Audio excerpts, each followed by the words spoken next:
Price and വർഷിപ്പിനും ഉണ്ട്. കർത്തൃമേശ എടുക്കുമ്പോൾ ഇവനെ കാണുന്നില്ല. നീ ഇത് കൊത്തിയേച്ചും ഇത് വായിച്ചേച്ചും ഇത് കിണ്ണം അടിച്ചേച്ച് കർത്തൃമേശ എടുത്തില്ലെങ്കിലോ? എടുത്തില്ലേ കുന്തമായിട്ട് നീ വന്നേക്കരുത്. പാടാനും ഇവിടെ നിൽക്കരുത്. വേറെ എവിടെയെങ്കിലും പൊക്കോണം. തബലയെ വായിച്ചേച്ച് കർത്തൃമേശ എടുത്തില്ലല്ലോ, മേല് വന്നേക്കരുത്. ഹാർമോണിയം വായിച്ചേച്ച് തിരുമേശ എടുത്തില്ലെങ്കിലോ? മേലിൽ അങ്ങോട്ട് പൊക്കിക്കൊണ്ട് വരരുത്. ഇതെല്ലാം കൂടെ വെച്ച് അടിച്ചേച്ച് തിരുമേശ എടുത്തില്ലെങ്കിലോ? നിങ്ങളിവിടെ വന്ന് പാട്ട് പാടിയേച്ച് ഈ മാന്യ കർത്തൃദാസൻ അപ്പം നുറുക്കി തരുമ്പോൾ നിങ്ങളത് എടുത്തില്ലെങ്കിലോ? നിന്റെ പാട്ട് വേണ്ട. നീ കൊടുങ്ങൂരി പാടി മുണ്ടക്കയം ചോച്ച് വരെ പാടി വീട്ടിൽ പോകും. തിരുമേശ എടുക്കണം. രക്ഷിക്കപ്പെട്ട് സ്നാനപ്പെട്ട് ആത്മനിർമ്മലം പ്രാപിച്ച സകല വിശുദ്ധന്മാരും ഭാഗവക്കാകണം. അതിന് താല്പര്യമില്ലെങ്കിൽ ക്രമീകരിക്കേണ്ട ഭാഗം നീ ക്രമീകരിക്കണം.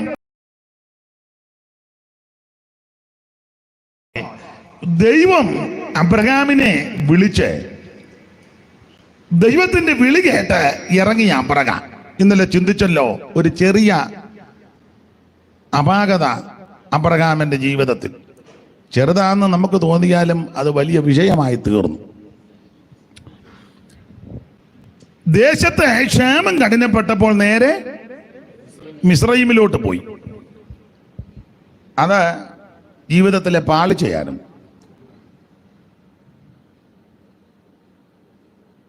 ഈ പടി നിയമം പഠിക്കുമ്പോൾ ഏതാണ്ട് ദാനിയേല് ഒഴികെ മിക്കവർക്കും അപാകതയും നാടൻ ഭാഷ പറഞ്ഞ പരുവക്കേടുമൊക്കെ ഉണ്ട്. മിക്കവർക്കും അബ്രഹാം വിശ്വാസികളുടെ പിതാവ, എന്നാലും പരുവക്കേടായി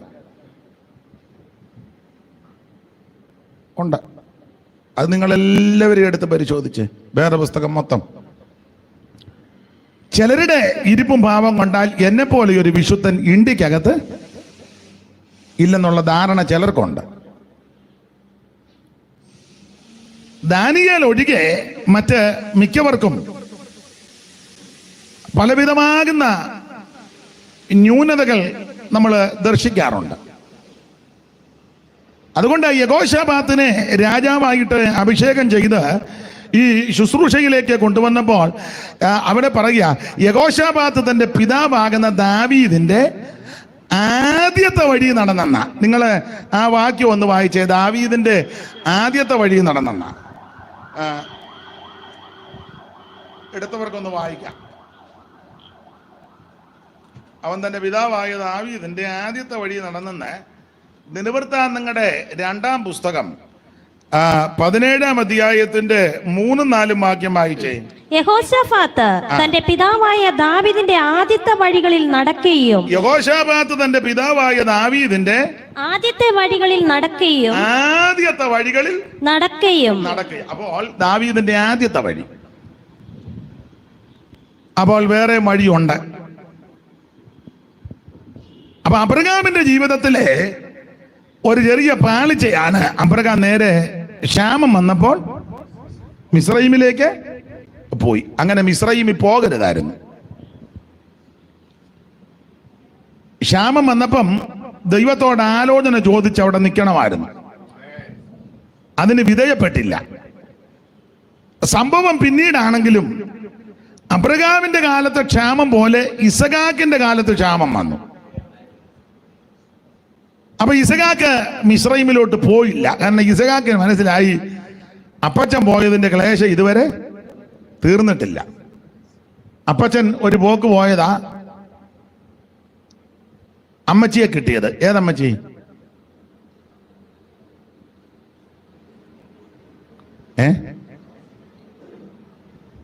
യോടി നിങ്ങൾ മനഃപൂർവ്വം എന്നെ കൊണ്ട് തന്നെ പറയിപ്പിക്കാനിരിക്കുക.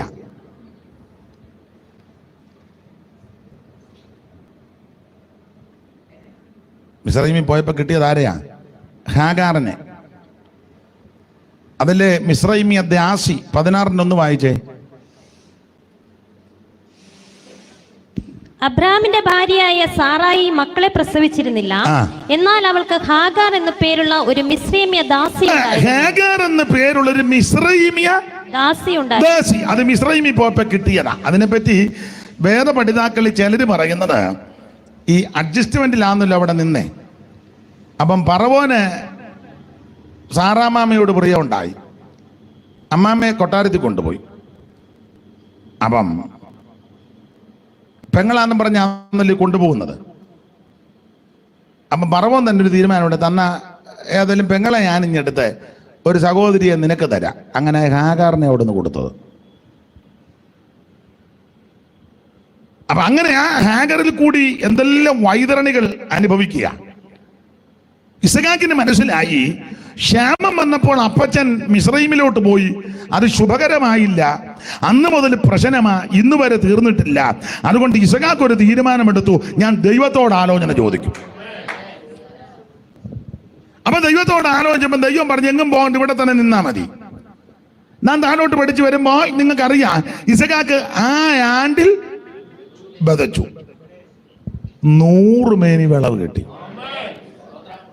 ഇതിനകത്തൊരു ആത്മീക പാഠം, ദൈവമക്കളോട് ബന്ധപ്പെട്ട് ഉള്ള ആത്മീക പാഠം. ഒന്ന്, പ്രശ്നങ്ങൾ വരുമ്പോൾ വെപ്രാളപ്പെടരുത്, ദൈവസന്നിധിയിലിരിക്കണം. 2, ദൈവസന്നിധിയിലിരിക്കുമ്പോൾ ദൈവം നിനക്ക് ആലോചന പറഞ്ഞു തരും. അത് സ്വപ്നങ്ങളിൽ കൂടിയോ ദർശനങ്ങളിൽ കൂടിയോ വചനത്തിൽ കൂടിയോ ദൈവദാസന്മാർ പ്രസംഗിക്കുമ്പോഴോ അല്ലെങ്കിൽ പ്രാർത്ഥിക്കുമ്പോഴോ ഏതേലും വിധത്തിൽ ദൈവം ഇടപെടും. അങ്ങനെ ഇടപെടുമ്പോൾ ആ ആലോചന ഏറ്റെടുത്ത് അനുസരിക്കണം. അനുസരിച്ചാൽ എത്ര ക്ഷാമം കഠിനമാണേലും ഏത് പ്രതികൂലം വന്നാലും അതിന്റെ നടുവിൽ ദൈവം നിന്നെ ജയത്തോടെ നടത്തും. കോവിഡ് ആണെങ്കിലും കൊള്ളാം, നിപ്പ ആണെങ്കിലും കൊള്ളാം, പിന്നെ എന്തുവൊക്കെയാ, തക്കാളിപ്പനി ആണെങ്കിലും കൊള്ളാം, പിന്നെ പക്ഷിപ്പനി ആണെങ്കിലും കൊള്ളാം, ഡെങ്കി ആണെങ്കിലും കൊള്ളാം, മങ്കി ആണെങ്കിലും കൊള്ളാം. നീ വെപ്രാളപ്പെടണ്ട. യോ കോഴിക്കോടെല്ലാം നിപ്പ, അതിനെന്നാ കൊടുങ്ങൂരൂട്ടം വരട്ടെ, കൊടുങ്ങൂരും വരട്ടെന്നേ. നിനക്കെന്നാ വെപ്രാളം? വെപ്രാളപ്പെട്ടിട്ട് കാര്യമില്ല. നിങ്ങൾ ഒരു മുഴം കൂട്ടാനൊക്കത്തില്ലല്ലോ. ഇരിപ്പ് കണ്ട ഒരു 5 മുഴം കൂട്ടുമെന്നും പറഞ്ഞായിരിക്കുന്നേ. ഒന്നും ഒക്കത്തില്ല. സ്തോത്രം. ഡംബോടുവാണീണും ധനാഢ്യ സാധുക്കളായോരും ഡംബോട് വാണീണും ധനാഢ്യ സാധുക്കളായോരും എല്ലാരും അന്ത്യേ ഒരുപോലെ ലോകം, എല്ലാരും അന്ത്യേ ഒരുപോലെ ലോകം, ഇല്ലാതെ വെടിഞ്ഞീളും നീയതു മറക്കാതെ ആനന്ദമേറും നിൻ ജീവകാലം മറയും നിഴൽ പോലെ,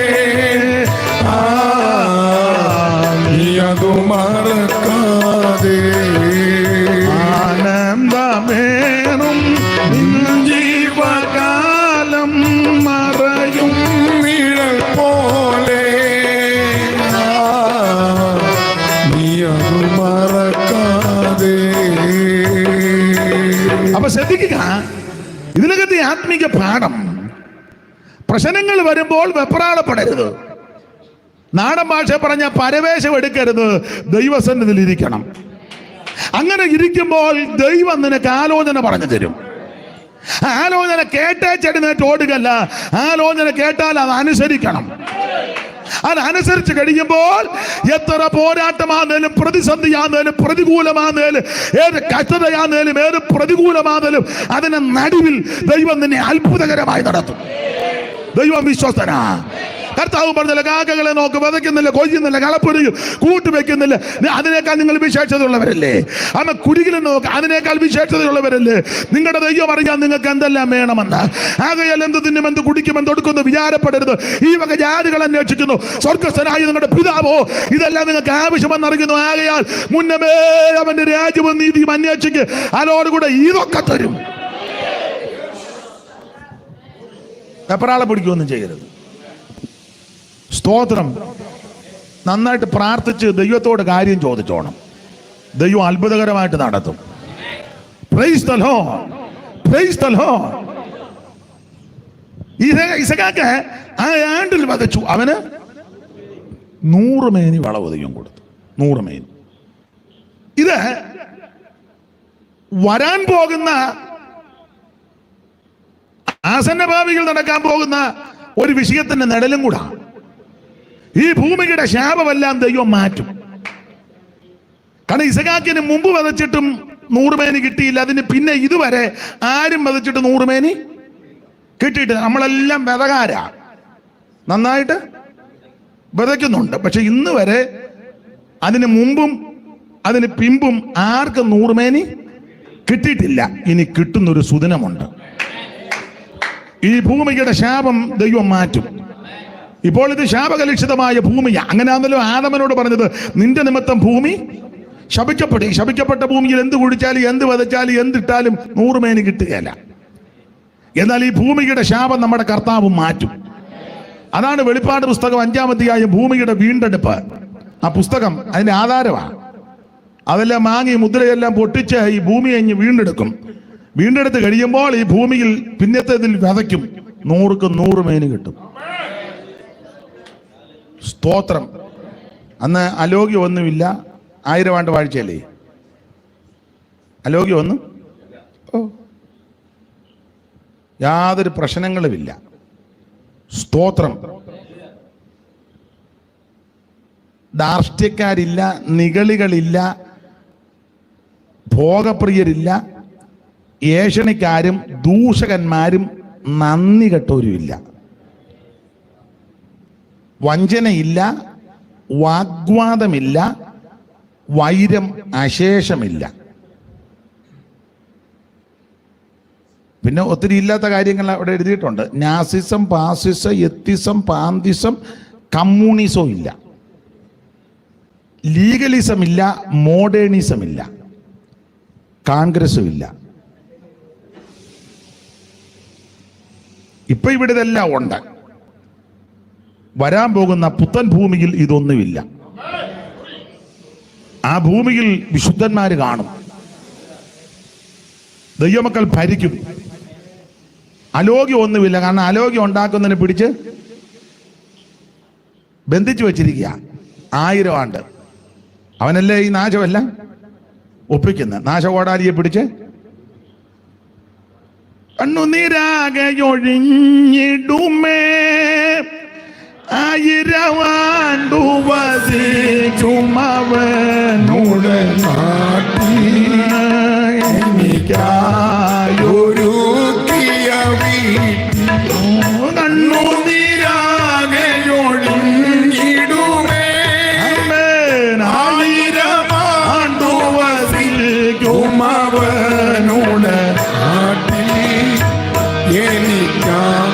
എനിക്കൊരുക്കിയ വീട്ടിൽ ഓ യേശു മഹോന്നതനെ മഹോന്നതനെ വേഗം കാണാമൽ പ്രേമ കാന്തനെ കാണാം. യേശു മഹോന്നതനെ മഹോന്നതനെ വേഗം കാണാമൽ പ്രേമ കാന്തനെ കാണാം. അപ്പൊ ശ്രദ്ധിക്കുക, നമ്മുടെ വിഷയത്തിലേക്ക് വരാം. അപ്പൊ ഇസഹാക്ക് ഈ പ്രശ്നം വന്നപ്പോൾ ഇട്ടേ ചോടിയില്ല, മിസ്രൈമിലും പോയില്ല, എങ്ങും പോയില്ല. ദൈവത്തോട് ആലോചന ചോദിച്ചു. പക്ഷെ അബ്രഹാം ചോദിച്ചില്ല. അബ്രഹാം നേരെ ഈ മിസ്രൈമിൽ പോയ അബ്രഹാമിനെ പറ്റി ഏറ്റവും വലിയ കുഴപ്പടി ഞാൻ വചനത്തിന് വെളിച്ചത്തിൽ പറയാം. ഈ അബ്രഹാം വിശ്വാസത്തിൽ ഇറങ്ങി ചെന്നിടത്തെല്ലാം യാഗപീഠം പണിത്. പക്ഷെ മിസ്രൈമിൽ ഒരു യാഗപീഠം പണിതില്ല. മിസ്രൈമിൽ പണിതില്ല. അതായി പറ്റിയ കുഴപ്പം. എൻ്റെ ഭാഷയെ പറഞ്ഞാൽ മിസ്രൈമിൽ ചെന്നങ്ങനെ പ്രാർത്ഥനയും കൂട്ടായ്മയൊന്നും ഇല്ല. ഞാൻ ദൈവമക്കളോട് പറയാം, പ്രശ്നങ്ങളില്ലാഞ്ഞിട്ടല്ല, വിഷയമില്ലാഞ്ഞിട്ടല്ല, നമ്മൾ ഇന്ന് രാത്രി ആയുസോണ്ടിരിക്കുന്ന ഈ കൂട്ടായ്മയുള്ളത് കൊണ്ടാണ്. അതുകൊണ്ടാണ്. എൻ്റെ ഭാഷയല്ല, അല്ലെ നീ പണ്ട് തട്ടിപ്പോയേനും. ഇവിടെ ഇരിക്കുന്ന എല്ലാവർക്കും പ്രശ്നമുണ്ട്. ആർക്കാ ഒരു പ്രശ്നമില്ലാത്തവരൊന്ന് കൈ പൊക്കിക്കേ, നിങ്ങളുടെ കൂടെ ഞാൻ ഇന്ന് വരിക. പക്ഷെ എനിക്ക് ഒരു പ്രശ്നവും ഇല്ല. ഇവിടെ ഇരിക്കുന്ന എല്ലാവർക്കും ഒന്നല്ലെങ്കിൽ, പക്ഷേ അതിന് നമ്മളെ കണ്ടാൽ അങ്ങനെ പറയത്തുമില്ല. അതെന്നാന്ന് ചോദിച്ചാൽ ഈ കൂട്ടായ്മയുള്ളത് കൊണ്ടാണ്. ഈ കൂട്ടായ്മയാണ് നമ്മുടെ ബലം. ഈ കൂടിവരവാണ് നമ്മുടെ ബലം. അപ്പോൾ അബ്രഹാമിന്റെ ജീവിതത്തിൽ ഈ വൈതരണികൾ വരാനുള്ളതിൻ്റെ പ്രധാനപ്പെട്ട കാരണം, അബ്രഹാം ചെന്നിടത്തെല്ലാം യാഗപീഠം പണിത്, പക്ഷെ മിസ്രൈമിൽ യാഗപീഠം പണിതതായിട്ട് ഇല്ല. അതാ പറ്റിയ കുഴപ്പം. ഒന്നുമില്ല, യാഗപീഠം പണിത് ദൈവത്തെ ആരാധിക്കുമ്പോൾ ദൈവം പറഞ്ഞേനുമായിരുന്നു ആലോചന, അത് മുതിർന്നില്ല. ഏതായാലും ആ പോക്കില് അമ്മാമയെ കിട്ടി. ഈ മിസ്രൈമിലെ പോക്ക് എല്ലാ വിധത്തിലും പ്രശ്നമായി. പിന്നീട് ഒന്ന് ഹാഗാർ വലിയ പ്രശ്നമായി. അതിൽ നിന്ന് ജനിച്ച സന്തതി ഇപ്പോഴും പ്രശ്നമാണ് അല്ലേ? ഇന്ന് വരെ തീർന്നിട്ടില്ല. ഇനിയിപ്പോൾ ഉടനെ എങ്ങും തീരത്തുമില്ല. ഇല്ല, അങ്ങനെ പുസ്തകത്തിൽ മുഴുവൻ എതിരല്ലേ? പുസ്തകത്തിലും അങ്ങനെ എതിരെ പാർക്ക് വന്ന ഒന്നും ഞാനിപ്പോൾ പോകുന്നില്ല. പ്രശ്നങ്ങളാണ്. അവിടുന്ന് കിട്ടിയ സമ്പത്ത് കണ്ടമാനം കിട്ടി. കാരണം ഫറവോൻ അബ്രഹാമിന് കൊടുത്തെന്നാണ് എഴുതിയേക്കുന്നത്. അബ്രഹാമിന് ഫറവോൻ സമ്പത്ത് കൊടുത്തു. അത് പ്രശ്നമാണ്. അങ്ങനെ തന്നെ അച്ഛാ ഞാൻ നോക്കിയായിരുന്നു, സന്ധ്യയ്ക്ക് നോക്കി. പിന്നെ ഞാൻ സന്ധ്യയ്ക്ക് നോക്കി അച്ഛാ, എനിക്കറിയാം അച്ഛാ നോക്കുമെന്ന്, അതുകൊണ്ട് അങ്ങനെ തന്നെ എഴുതിയേക്കും. അപ്പൊ ഈ ഫറവോൻ ഇതെല്ലാം കൊടുത്തു, നന്മ കൊടുത്തു. ഇതെല്ലാം അവിടെ നിന്നാണ് കിട്ടിയത്. ഇത് മുഴുവൻ പ്രശ്നമായി. അതെ, 13-ാം അധ്യായം, അതാണ് നമ്മൾ ഇന്നലെ ചിന്തിച്ചു നിർത്തിയത്. 13-ാം അധ്യായത്തിലെ പ്രധാനപ്പെട്ട ഒരു വിഷയം, അത് രണ്ട് കാര്യമാണ്. ഒന്ന്, അവിടെ വെച്ച ലോത്ത് പിരിയുക. 13-ാം അധ്യായത്തിൽ ഒന്ന്, ലോത്ത് പിരിയുന്നു. രണ്ട്, അബ്രഹാമിന്റെ വിശേഷതയിൽ പ്രധാനപ്പെട്ടൊരു വിഷയം, അബ്രഹാമിന്റെ വിശ്വാസം. ഞാൻ ഇങ്ങനെ പറയും, നല്ല വിശ്വാസമുണ്ടെങ്കിൽ അലോഗ്യം ഉണ്ടാകുകയില്ല. നല്ല വിശ്വാസം ഉണ്ടെങ്കിൽ വഴക്ക് കാണുകയില്ല. തർക്കം വല്ലതും ഉണ്ടോ? നമ്മളെല്ലാവരും നാട്ടുകാരും വിശ്വാസികളെന്ന് ചിലർ പറയും. നമ്മളും അന്യോന്യം വിശ്വാസികളെന്ന. ഞങ്ങളുടെ വിശ്വാസിയാ. തങ്കമ്മാമ, അയ്യോ ഞങ്ങളുടെ വിശ്വാസിയാ. ചാക്കോച്ചൻ, അയ്യോ ഞങ്ങളുടെ വിശ്വാസിയല്ലയോ. നിങ്ങളോ? ഞങ്ങളെല്ലാവരും വിശ്വാസത്തില്ല. ഇത് പൊതുവിൽ പറയുന്നൊരു പ്രയോഗമാണ്. വിശ്വാസമൊന്നുമില്ല.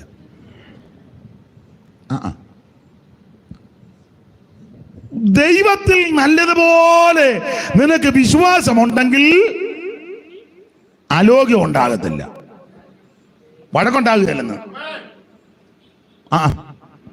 അതിന് ഏറ്റവും വലിയ ഉദാഹരണമാണ് 13-ാം അധ്യായം. ലോത്തിനോട് പറഞ്ഞു, നീ വടക്കോട്ടാന്ന് ഞാൻ തെക്കോട്ട്, നീ തെക്കോട്ടാന്ന് ഞാൻ വടക്കോട്ട്, നീ ആദ്യം തിരഞ്ഞെടുത്തോളാൻ പറഞ്ഞു. ഞാൻ ആ ഭാഗത്തേക്ക് വരുന്നതുകൊണ്ട് ഇപ്പം പോകുന്നില്ല. അതിന്റെ കാരണം പറയാം. അബ്രഹാമിന് നല്ല വിശ്വാസമുണ്ട്. ഇവൻ ഇവിടെ എന്തോ തിരഞ്ഞെടുത്താലും എൻ്റെ ദൈവം എനിക്ക് അത് ഒരുക്കി വെക്കുന്നുണ്ട്. വിശ്വാസം ഉള്ളതുകൊണ്ടാണ്. നമുക്ക് വിശ്വാസമില്ലാത്തത് കൊണ്ടാ അവന് തിരഞ്ഞെടുക്കാനുള്ള അവസരം കൊടുക്കത്തുമില്ല. ഇനി അഥവാ അവൻ എന്തെങ്കിലും അതിക്രമിച്ച് തിരഞ്ഞെടുത്താൽ അവന്റെ ഉച്ചി അടിച്ച് നമ്മൾ നമുക്ക് ദൈവത്തിൽ വിശ്വാസമില്ല. എടാ, ദൈവത്തിൽ വിശ്വാസം ഉണ്ടെങ്കിൽ നീ ചിന്തിക്കേണ്ടത് ഇങ്ങനെ, അവൻ എന്തേലുമൊക്കെ എടുത്തുകൊണ്ട് പോട്ടെ, എനിക്കിത് വിഷയമല്ല. എന്നെ വിളിച്ച ദൈവം വിശ്വസ്തനാണ്, എന്നെ രക്ഷിച്ച ദൈവം വിശ്വസ്തനാണ്. അതാണ് ഈ 13-ാം അധ്യായത്തിലെ പാഠം. അത് നമുക്ക് ഒന്ന് രണ്ട് കാര്യങ്ങൾ ചിന്തിക്കാം. ഉൽപ്പത്തി 13-ാം അധ്യായത്തിലെ ആത്മീക പാഠങ്ങൾ, ഒന്ന്, ലോത്ത് അബ്രഹാമിനെ വിട്ട് പിരിയുക. ഞാൻ ഇന്ന് രാവിലെയും വൈകുന്നേരം ഒക്കെ ദൈവവചനം ധ്യാനിച്ചു ഒന്ന് രണ്ട് കാര്യങ്ങൾ ഈ ലോത്തിനെ പറ്റി ആ 13-ാം അധ്യായത്തോട് ബന്ധപ്പെട്ട് ചിന്തിച്ചാല്, ഒന്ന്, ലോത്തിന്റെ കുഴപ്പടി. ലോത്ത് ഒരു യാഗപീഠം പണിതതായിട്ട് എങ്ങും കാണുന്നില്ല. ലോത്ത് യാഗപീഠം പണിതതായിട്ട് എങ്ങും കാണുന്നില്ല. ഒറ്റ യാഗപീഠം ലോത്ത് പണിതതായിട്ട് വേറെ പുസ്തകത്തിലില്ല. എന്നാൽ അബ്രഹാം യാഗപീഠം പണിത് വായിച്ചേ. അബ്രഹാം യാഗപീഠം പണിത് 12-ാം അധ്യായത്തിന്റെ 7-ാം വാക്യം വായിച്ചേ. ഉൽപ്പത്തി 12:7. യഹോവ അബ്രാമിന് പ്രത്യക്ഷനായി, നിന്റെ സന്തതിക്ക് ഞാൻ ഈ ദേശം കൊടുക്കുമെന്ന് അരുളി ചെയ്തു. തനിക്ക് പ്രത്യക്ഷനായ യഹോവയ്ക്ക് അവൻ അവിടെ ഒരു യാഗപീഠം പണിതു. അപ്പൊ ശ്രദ്ധിക്കുക, അബ്രഹാം യാഗപീഠം പണിതു. ലോത്ത് യാഗപീഠം പണിതതായിട്ട് ഒറ്റ വാക്യം ഇല്ല. സ്തോത്രം, ഒറ്റ വാക്യമില്ല. ലോകത്തിന്റെ കുഴപ്പടിയാകാ. ഒരു ദൈവവൈതൽ എവിടെ ചെന്നാലും യാഗപീഠം പണിയണം, അത്യാവശ്യമാണ്. ട്രാൻസ്ഫർ ആയ ഒരു സ്ഥലത്ത് ചെന്നാൽ ആദ്യം ഒരു ദൈവവൈതൽ ആരാധനായിടമാണ് നോക്കുന്നത്.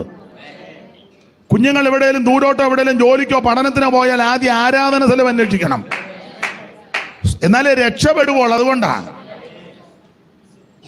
നമ്മൾ പിള്ളേരെ ചെലവിട്ട് പിള്ളേർ ആദ്യം പോകുന്നത് തിയേറ്റർ എവിടാ, ഇവിടെ ബീച്ച് അടുത്ത് വല്ലോ. കാരണം വീട്ടിൽ നിന്ന് ഇറങ്ങിയപ്പോൾ ഒരു കാച്ചട്ടയായിട്ടാണ് അവൻ ഇറങ്ങിയത് ബീച്ചിൽ പോകാൻ. ഇവിടെ അടുത്ത് ബീച്ച് വല്ലോ, ആ ബീച്ച് ഒരു 30 കിലോമീറ്റർ പോകണം. അത് കുഴപ്പമില്ല. ആരാധനാ സ്ഥലം ഒരു 12 കിലോമീറ്റർ. യോക്കത്തില്ല നമുക്ക് അത്രയും ദൂരമൊന്നും. ആരാധനയ്ക്ക് പോകാൻ 12 കിലോമീറ്ററേ ഉള്ളൂ. അതൊക്കത്തില്ല. ബീച്ചിൽ പോകാൻ ഇപ്പൊ പെൺപിള്ളേരും അങ്ങനെ. ഇപ്പൊ ഹെൽമെറ്റ് നിർബന്ധമാക്കേണ്ട കുഴപ്പമില്ല. അല്ലെ ചില പെൺപിള്ളേർ, എല്ലാവരും അല്ല, ആൺപിള്ളേരുടെ പുറകിൽ ഇതെല്ലാം കൂടെ മൂടി കെട്ടിയിരിക്കുന്നു. ഇവിടെ ഏതാണ് പോലും കണ്ടിട്ടില്ലേ? പെമ്പിളയാണോ കൂട്ടുകാരിയാണോ പഠിക്കാൻ വന്നതാണോ ഒരു പിടുത്തവും കിട്ടുകയല്ല. മൊത്തം മൂടി പൊതിഞ്ഞ്.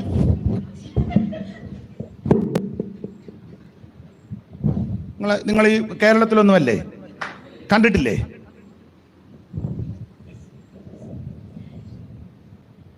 എല്ലാവരുടെയും കാര്യമല്ല ഈ പറയുന്നത്.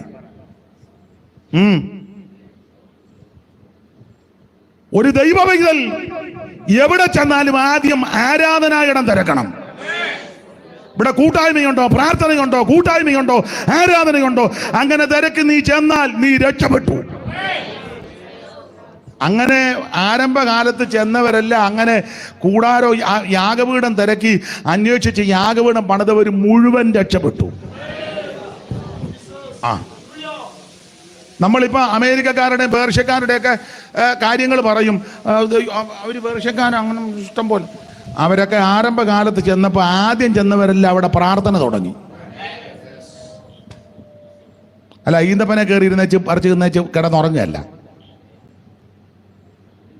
അറബി അറിയാതെ 3 കൊല ഈന്തക്കൊല വെട്ടി കുറച്ച് വിറ്റ് ബാക്കി തിന്ന്. ഇപ്പോൾ ആ ഗൾഫ് രാജ്യത്ത് AC മറ്റു അന്നൊക്കെ ആരംഭകാലത്ത് പോയവർ പറഞ്ഞിട്ടുണ്ട് AC ഒന്നുമില്ല, നല്ല റോഡില്ലല്ലോ. പക്ഷെ ആ സമയത്തും ആദ്യം ചെന്നവര് അവിടെ യാഗപീഠം പണിതു. അതുകൊണ്ട് തന്നെ പിന്നാലെ ചെന്നവർക്കും അനുഗ്രഹമായി. Price the Lord. എന്നാൽ ലോത്ത് ചെന്നിട്ട് ഒറ്റ യാഗപീഠം പണിതതായിട്ട് എങ്ങുമില്ല. തന്നെ ലോകത്തിന്റെ രണ്ടാമത്തെ ഒരു കുഴപ്പടി, നോട്ടം അത് നല്ലതല്ല. നോട്ടം നല്ലതല്ല. ഞാൻ ആ ഭാഗം പഠിച്ചപ്പോൾ 3 പ്രയോഗമായി എടുത്ത് എന്തിക്കോ. 1, നോക്കി. 2, ഇവൻ നീക്കി. 3, ഇവനെ എടുത്തു. 1 നോക്കി, 2 എവിടെ പോവാ?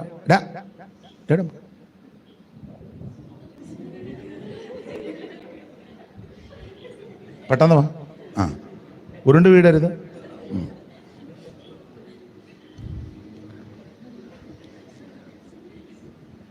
അപ്പൊ ഒന്ന്, ലോത്ത് നോക്കി. രണ്ട്, ഇവൻ നീക്കി. മൂന്ന്, അവനിങ്ങെടുത്തു, തെരഞ്ഞെടുത്തെന്ന്. അപ്പൊ ഈ നോട്ടം നല്ലതല്ല. ഈ ദൈവമക്കളുടെയും നോട്ടം നല്ലതായിരിക്കണം. നിങ്ങളെ ചിലരെ ശ്രദ്ധിച്ചിട്ടുണ്ടല്ലേ, എല്ലാവരും ആത്മാവിൽ ആരാധിക്കും, അവരെല്ലാവരും നോക്കി ഇവൻ ഗുണമുള്ളവനല്ല, ഇവൻ ഗുണപ്പെട്ടവനല്ല, അല്ലല്ലല്ലല്ല, ഇവൻ ഗുണപ്പെട്ടവനല്ല, ഇവൻ പമ്മി ഇതിനകത്ത് ഇരിക്കും, അവസരം കിട്ടുമ്പോൾ ഇവനെ അടിച്ചെടുത്തോണ്ട് പോകും. അതിന് സുബിഞ്ചിരിക്കുന്നു, നിന്റെ കാര്യമല്ലല്ലോ പറഞ്ഞു.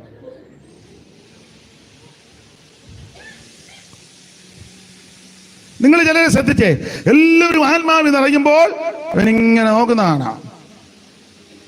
നമ്മൾ നോക്കുമ്പോ ഇവൻ ശരിയല്ല. നോട്ടം. നിങ്ങൾ ചിലരെ ശ്രദ്ധിച്ചേ, നമ്മൾ നോക്കുമ്പോ അവർ മുഖത്ത് നോക്കി സംസാരിക്കുകയല്ല. ചിലരെ ശ്രദ്ധിച്ചേ, മുഖത്ത് നോക്കി സംസാരിക്കുകയല്ല, ക്ലിയർ അല്ല. അപ്പൊ ഞാൻ ചോദിക്കാം, ചാക്കോച്ച എന്തുകൊണ്ട് വിഷയം? ചാക്കോച്ച ജനലിൽ കൂടെ നോക്കിയാൽ ഒന്നുമില്ല പാസ്റ്റേ, അതാണോ ചാക്കോച്ചായന്റെ മര്യാദ? അല്ല, നേരെ. അപ്പൊ യോഗത്തിനിരിക്കുമ്പോഴും പ്രസംഗിക്കുമ്പോഴും ശുശ്രൂഷിക്കുമ്പോഴും യാത്ര ചെയ്യുമ്പോഴും സംസാരിക്കുമ്പോഴും എല്ലാം ദൃഷ്ടി നല്ലതായിരിക്കണം. കണ്ണ് ചൊവ്വുള്ളതല്ലെങ്കിൽ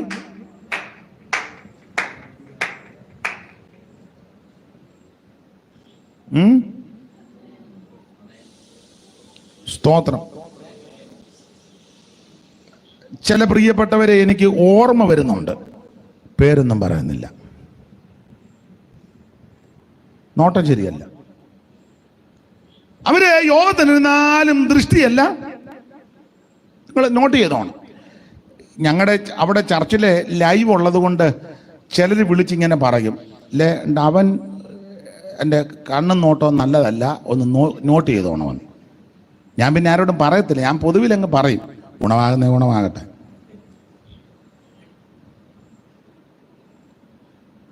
ലോത്തിന്റെ നോട്ടം ശരിയല്ല. ഇവന് നിങ്ങൾ ആ 10-ാം വാക്യം വായിച്ചേ, 13-10 വായിച്ചേ, 13-10. അപ്പോൾ ലോത്ത് നോക്കി, അവന്റെ നോട്ടം ശരിയല്ല. അപ്പോൾ ലോത്ത് നോക്കി, യോർദാൻ അരികെയുള്ള പ്രദേശമൊക്കെയും നീരോട്ടമുള്ളതെന്ന് കണ്ടു. ഞാനൊരു ചിന്ത പറയാം. ഒരു ദൈവഭക്തൻ നോക്കേണ്ടത് നീരോട്ടമുള്ള സ്ഥലത്തോട്ടല്ല നിന്റെ ദൃഷ്ടി, നീ നോക്കേണ്ടത് മേളിലോട്ടാണ് നോക്കേണ്ടത്. സങ്കീർത്തനക്കാരെ പാടി, ഞാൻ എന്റെ കണ്ണ് പർവ്വതങ്ങളിലേക്ക് ഉയർത്തുന്നു. നീ നീരോട്ടമുള്ള സ്ഥലത്തോട്ടല്ല നോക്കേണ്ടത്, നിന്റെ നോട്ടം സ്തോത്രം കർത്താവിങ്കിലേക്കായിരിക്കണം. കൺകൾ ഉയർത്തി ഞാൻ നോക്കും, എൻ കർത്താവേ നിൻ ദയയ്ക്കായി. കൺകൾ ഉയർത്തി ഞാൻ നോക്കും, ഓ എൻ കർത്താവേ നിൻ ദയയ്ക്കായി. ഓ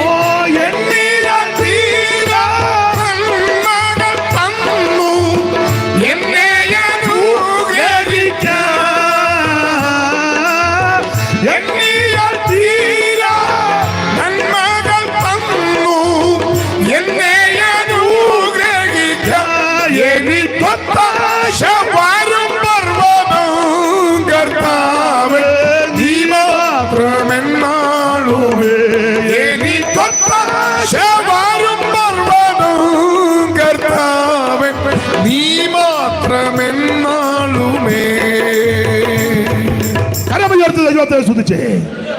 ദൈവമക്കളെ, നമ്മുടെ നോട്ടം സ്വർഗത്തിലേക്ക് ആയിരിക്കണം. Price the Lord. നമുക്ക് സഹായം വരുന്ന ഒരു പർവ്വത ഉയരത്തിലുണ്ട്. ഉപദേശിയെ നോക്കിയാൽ കുഴയും, സെക്രട്ടറിയെ നോക്കിയാലും കുഴയും, കൂട്ടുവിശ്വാസിയെ നോക്കിയാൽ കുഴയും. നീ അന്തും ബിന്ദും, ഞങ്ങളുടെ കോട്ടാലി തള്ള പറയാൻ പോലെ അന്തും ബിന്ദും നോക്കിയാൽ നീ കുഴയും. പക്ഷേ നിന്റെ നോട്ടം ഉയരത്തിലേക്കാണെങ്കിൽ നീ ലജ്ജിക്കത്തില്ല. അതിലെ സങ്കീർത്തനക്കാരൻ പറഞ്ഞത്, അവങ്കിലേക്ക് നോക്കിയവർ അവരുടെ മുഖം ലജ്ജിക്കാൻ അനുവദിക്കത്തില്ല. ലോത്ത് അവങ്കിലേക്കല്ല നോക്കിയത്, ലോത്ത് നേരെ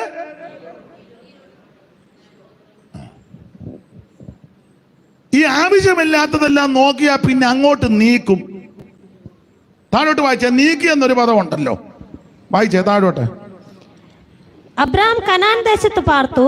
ലോത്ത് ആ പ്രദേശത്തിലെ പട്ടണങ്ങളിൽ പാർത്ത് സൊദോം വരെ കൂടാരം നീക്കി കണ്ടോ, സൊദോം വരെ കൂടാരം നീക്കി അടിച്ചു. കൂടാരം നീക്കി അടിച്ചു.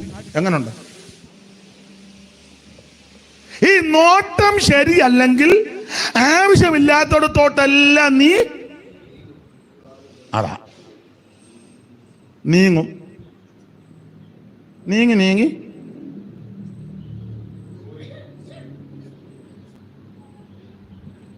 മനസ്സിലാകുന്നുണ്ടല്ലോ. ഈ നോട്ടം എറിയാൻ അല്ലാത്തത് കൊണ്ടാ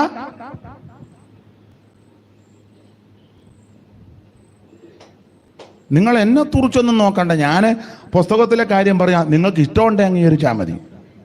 എന്നെ പറയേണ്ട കർത്തവ്യം എൻ്റെതാ, അത് പറയാനാണല്ലോ എന്നെ വിളിച്ചത്. നോട്ടം ശരിയല്ലെങ്കിൽ നിന്റെ ഇരിപ്പും പോക്കുമെല്ലാം നീ വേറെ സ്ഥലത്തോട്ട് നീക്കും. സ്തോത്രം. ഒറ്റയടിക്കല്ല പുള്ളി നീങ്ങി അങ്ങ് ചെന്നത്, കുറേച്ചെയാ. അങ്ങനെ ഒറ്റയടിക്ക് നേരെ ചെന്ന് കയറുകയല്ല, കുറേശ്ശെ. നോട്ടം ശരിയല്ല.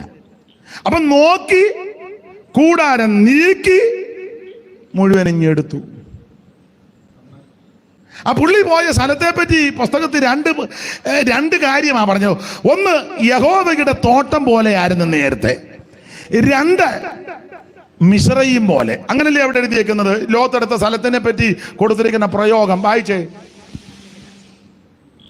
യഹോവ സോദോമിനെയും ഗൊമോരയെയും നശിപ്പിച്ചതിന് മുമ്പേ, യഹോവ സോദോമിനെയും ഗൊമോരയെയും നശിപ്പിച്ചതിന് മുമ്പ് അത് യഹോവയുടെ തോട്ടം പോലെയും, അത് യഹോവയുടെ തോട്ടം പോലെയും. യഹോവയുടെ തോട്ടമല്ല, പക്ഷേ യഹോവയുടെ തോട്ടം പോലെ. തോട്ടമൊന്നുമല്ല, സ്തോത്രം. തോട്ടം പോലെ ദൈവത്തിന്. അങ്ങനെ ആ തോട്ടം പോലെയും സോവർ വരെ മിസ്രയീം ദേശം പോലെയും ആയിരുന്നു. ദൈവത്തിന് മഹത്വം. രണ്ട് ദേശത്തെ പറ്റി അവിടെ കൊടുത്തിരിക്കുന്നത്, ലോത്ത് എന്ന് കയറിയ സ്ഥലത്തിനെ ഉപമിച്ചിരിക്കുന്നത്. ഒന്ന് യഹോവയുടെ തോട്ടം പോലെ. ഏതൻ തോട്ടം? യഹോവയുടെ. രണ്ട്, മിസ്രയീം പോലെ. നിങ്ങളെ പുസ്തകം പഠിച്ചാൽ ഈ രണ്ടും പരുവക്കേടാ. ഏതൻ തോട്ടത്തെ ഇങ്ങനെ ചിന്തിക്കുന്ന നല്ലത്. അനുസരണക്കേടും ശാപവും. പാപം ചെയ്തു കഴിഞ്ഞപ്പോഴേ അനുസരണക്കേടും ശാപവും. അതുകൊണ്ട് തമ്പുരാൻ ദൂതനെ അവിടെ മിന്നുന്ന ജ്വാലയുള്ള വാളുമായിട്ട് നിർത്തി. പിന്നത്തേതിൽ പഠിച്ചു ഏതൻ തോട്ടത്തെ എടുത്ത്, പിള്ളേരുടെ ഭാഷ പറഞ്ഞ് എടുത്തലക്കി, എടുത്തടിച്ച് മറിച്ചു, അടിച്ച് പാതാളത്തിലോട്ടിട്ടു. തോട്ടം നനയ്ക്കാൻ ഒരു നദിയായിരുന്നു, അത് 4 ശാഖയായിട്ട്. വേറെ പഠിതാക്കൾ പറയുന്നത് ഏതൻ തോട്ടത്തെ എടുത്തടിച്ച് അലക്കി പാതാളത്തിലിട്ടു. പാതാളത്തിലിട്ടിട്ട് 2 നദി ഇപ്പൊ മേളിൽ കൂടെ ഒഴുകുന്നുണ്ട്, 2 എണ്ണം അടിയിൽ കൂടെ ഒഴുകുന്ന.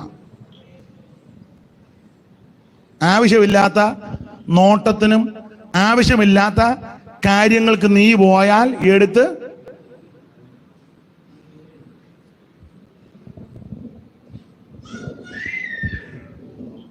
ഏതൻ തോട്ടത്തെ എടുത്ത് മറിച്ചെന്നല്ലേ വായിച്ചേ. ചാക്കോച്ചൻ ആ വാക്യം കണ്ടോ?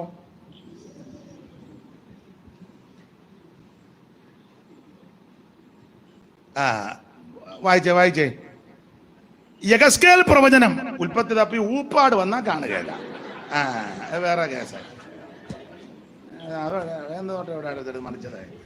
ഉൽപ്പത്തി ഊപ്പാട് വന്നാൽ കാണുകയില്ല. വായിച്ചേ. യഗസ്കേൽ പ്രവചനം അതിന്റെ 31-ാം അധ്യായത്തിന്റെ 15 മുതലുള്ള വാക്യം സഹോദരി മൈക്ക് കൂടെ വായിക്കാമെങ്കിൽ ഉചിതമല്ലേ? ഉറക്കെ വായിച്ചോ. യഹോവയായ കർത്താവ് ഇപ്രകാരം അരുളി ചെയ്യുന്നു, അത് പാതാളത്തിൽ ഇറങ്ങിപ്പോയ നാളിൽ ഞാനൊരു വിലാപം കഴിപ്പിച്ചു. അടുത്തത്, അതിനുവേണ്ടി ആഴത്തെ മൂടി പെരുവെള്ളം കെട്ടി നിൽക്കുവാൻ തക്കവണ്ണം അതിന്റെ നദികളെ തടുത്തു.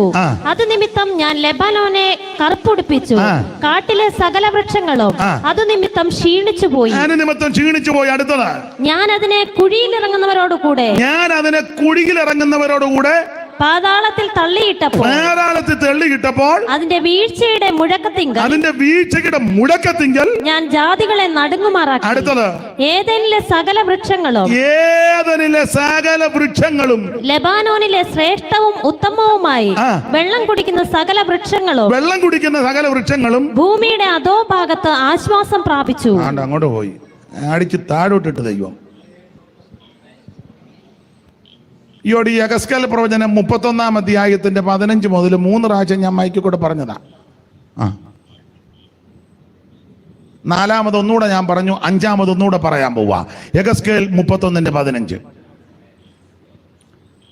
അപ്പൊ ശ്രദ്ധിക്കുക, വെള്ളം കുടിക്കുന്ന വൃക്ഷങ്ങൾ. അതിനെപ്പറ്റി ചെല്ല് പറഞ്ഞത് വൃക്ഷത്തിന്റെ തലക്കം ചാഞ്ഞു വന്ന് വെള്ളം മുത്തുവാരുന്നെന്ന. അതിനെപ്പറ്റിയൊന്നും വിസ്തരിക്കുന്നില്ല. ഏദൻ തോട്ടം കേരവും ഗംഭീരവും ഈന്തലും കരിമ്പുളിപേരയും നാഗരംഗമാകന്തവാതുളങ്കം ആമ്രങ്ങളാമ്രഹാതകം ചെത്തിയും അത്തിവൃക്ഷം കമ്മറമാം താത്രി താലജാലങ്ങൾ വീലുക്കളും. ഏതൻ തോട്ടത്തിൽ ഗന്ധപുഷ്പങ്ങളേകും ജമ്പുകമ്പകിളവും ഗന്ധമോക്ഷവും മോക്ഷദ്രുമവും സപ്തച്ചതം വൻപാലും ഇനിപ്പാലും ഭോഷണത്താലും വാഴത്തമ്പുരാനിരിക്കാം ഏത്തനും ഗാംഭീര്യമുള്ളവാരന്ദ്രവച്ചീടിലും അൻപോട് പച്ചത്തൊലി പേറുന്ന ചിങ്ങനാദി ചിങ്ങമ്പഴം.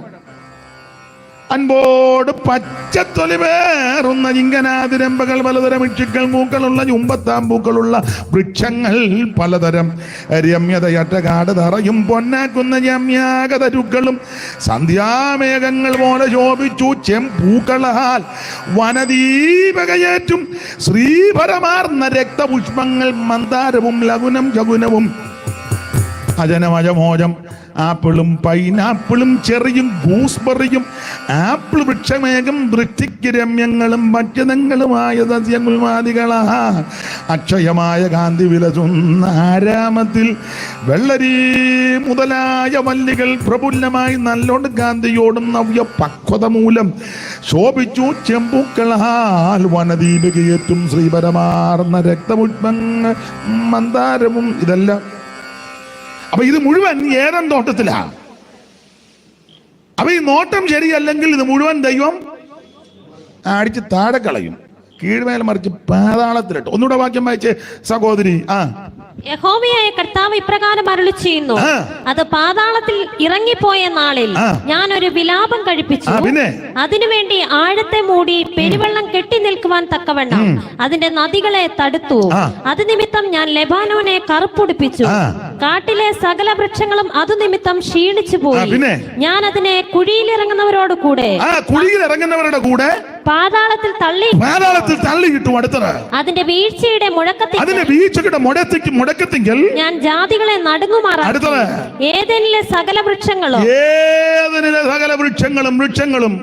ലെബാനോനിലെ ശ്രേഷ്ഠവും ഉത്തമവുമായി വെള്ളം കുടിക്കുന്ന സകല വൃക്ഷങ്ങളും ഭൂമിയുടെ അധോഭാഗത്ത് ആശ്വാസം പ്രാപിച്ചു. അടിയിലോട്ട് തട്ടി.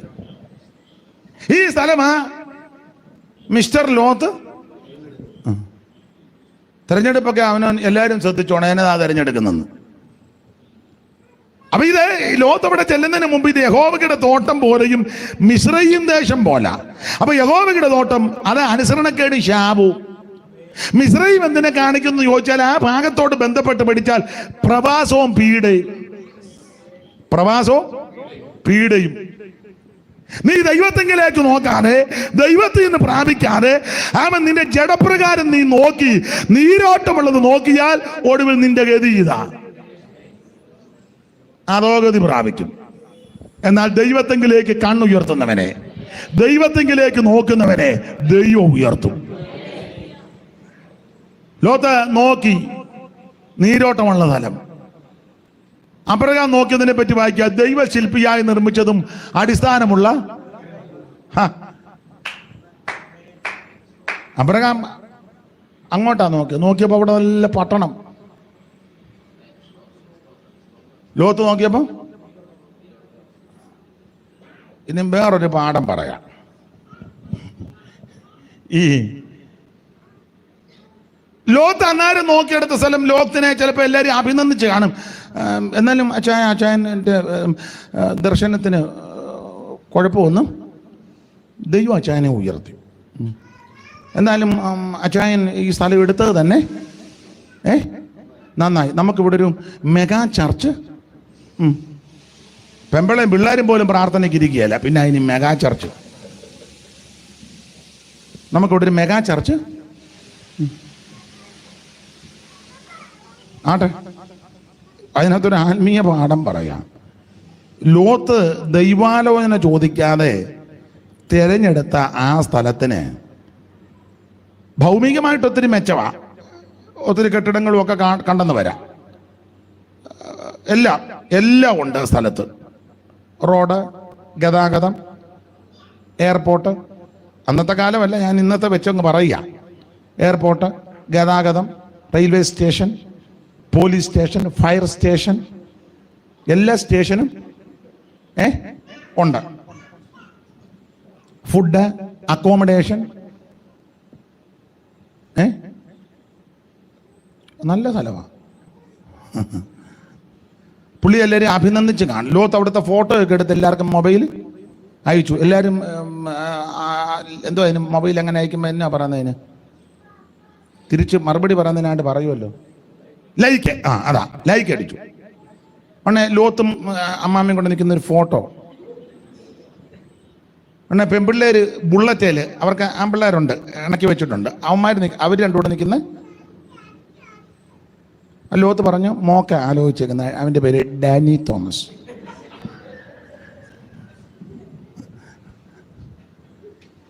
നല്ലതാ, ലൈക്കൊക്കെ അടിച്ചു, എല്ലാവരും അഭിനന്ദിച്ചു. പക്ഷേ ദൈവാലോചന ഇല്ലാതെ സ്വന്തമായിട്ട് തെരഞ്ഞെടുത്ത ആ സ്ഥലത്തിന്റെ ഒരു കുഴപ്പടി ഞാൻ ഇങ്ങനെ പറയാം. ലോത്ത് ഇത് തെരഞ്ഞെടുത്ത് കഴിഞ്ഞ് ലോത്തിന്റെ ആയുസ് പോലും ഈ സ്ഥലത്തിനില്ലായിരുന്നു.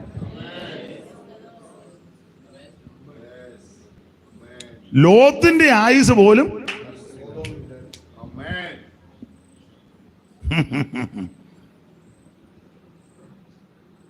എന്നാൽ അബ്രഹാം തെരഞ്ഞെടുത്ത സ്ഥലം ഇന്നും മെച്ചമായിട്ട് നിൽക്കുക. മെച്ചമായിട്ട് നിൽക്കുകയല്ല, ബിസിനസ്സാ എന്നിരുന്നാലും നമ്മുടെ ഇടയിലുള്ള പെന്തിക്കോസുകാർ, കാശുള്ള പെന്തിക്കോസുകാരെല്ലാം ഇപ്പം അങ്ങോട്ട് പോയിക്കൊണ്ടിരിക്കുക. സ്തോത്രം. അവിടെ പോയി താമസിക്കുന്നു. ഇപ്പം ഇത്ര പേരെ കൊണ്ടുപോകുന്ന ആൾക്ക് ഫ്രീയാ. അങ്ങനെയൊക്കെ ഉണ്ട്. പിന്നെ ചില വിദ്വാന്മാർ അവിടെ ചെന്ന് ഇവരോടറിയാതെ വെളി ചാടി ഓടിപ്പോകുക. പണ്ടൊരുത്താൻ ഓടിപ്പോയിട്ട് പിന്നെ തിരിച്ചു കൊണ്ടുവന്ന്. നിങ്ങൾ പേപ്പറൊന്നും വായിച്ചില്ലേ? എന്നാലും സ്ഥലം നല്ലതാ. ഞാനിതുവരെ പോയില്ല. പോയവരൊക്കെ പറഞ്ഞ് നല്ലതാ. അവിടെ ചെന്ന് താമസിക്കുന്നു. പത്രോസ് പിടിച്ച മീൻ വറുത്ത്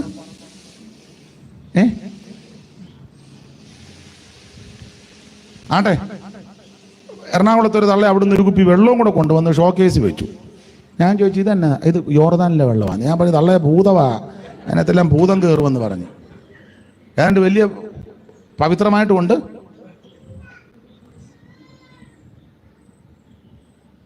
ഞാൻ പെന്തിക്കോസുകാരുടെ കാര്യമാണ് പറയുന്നത്.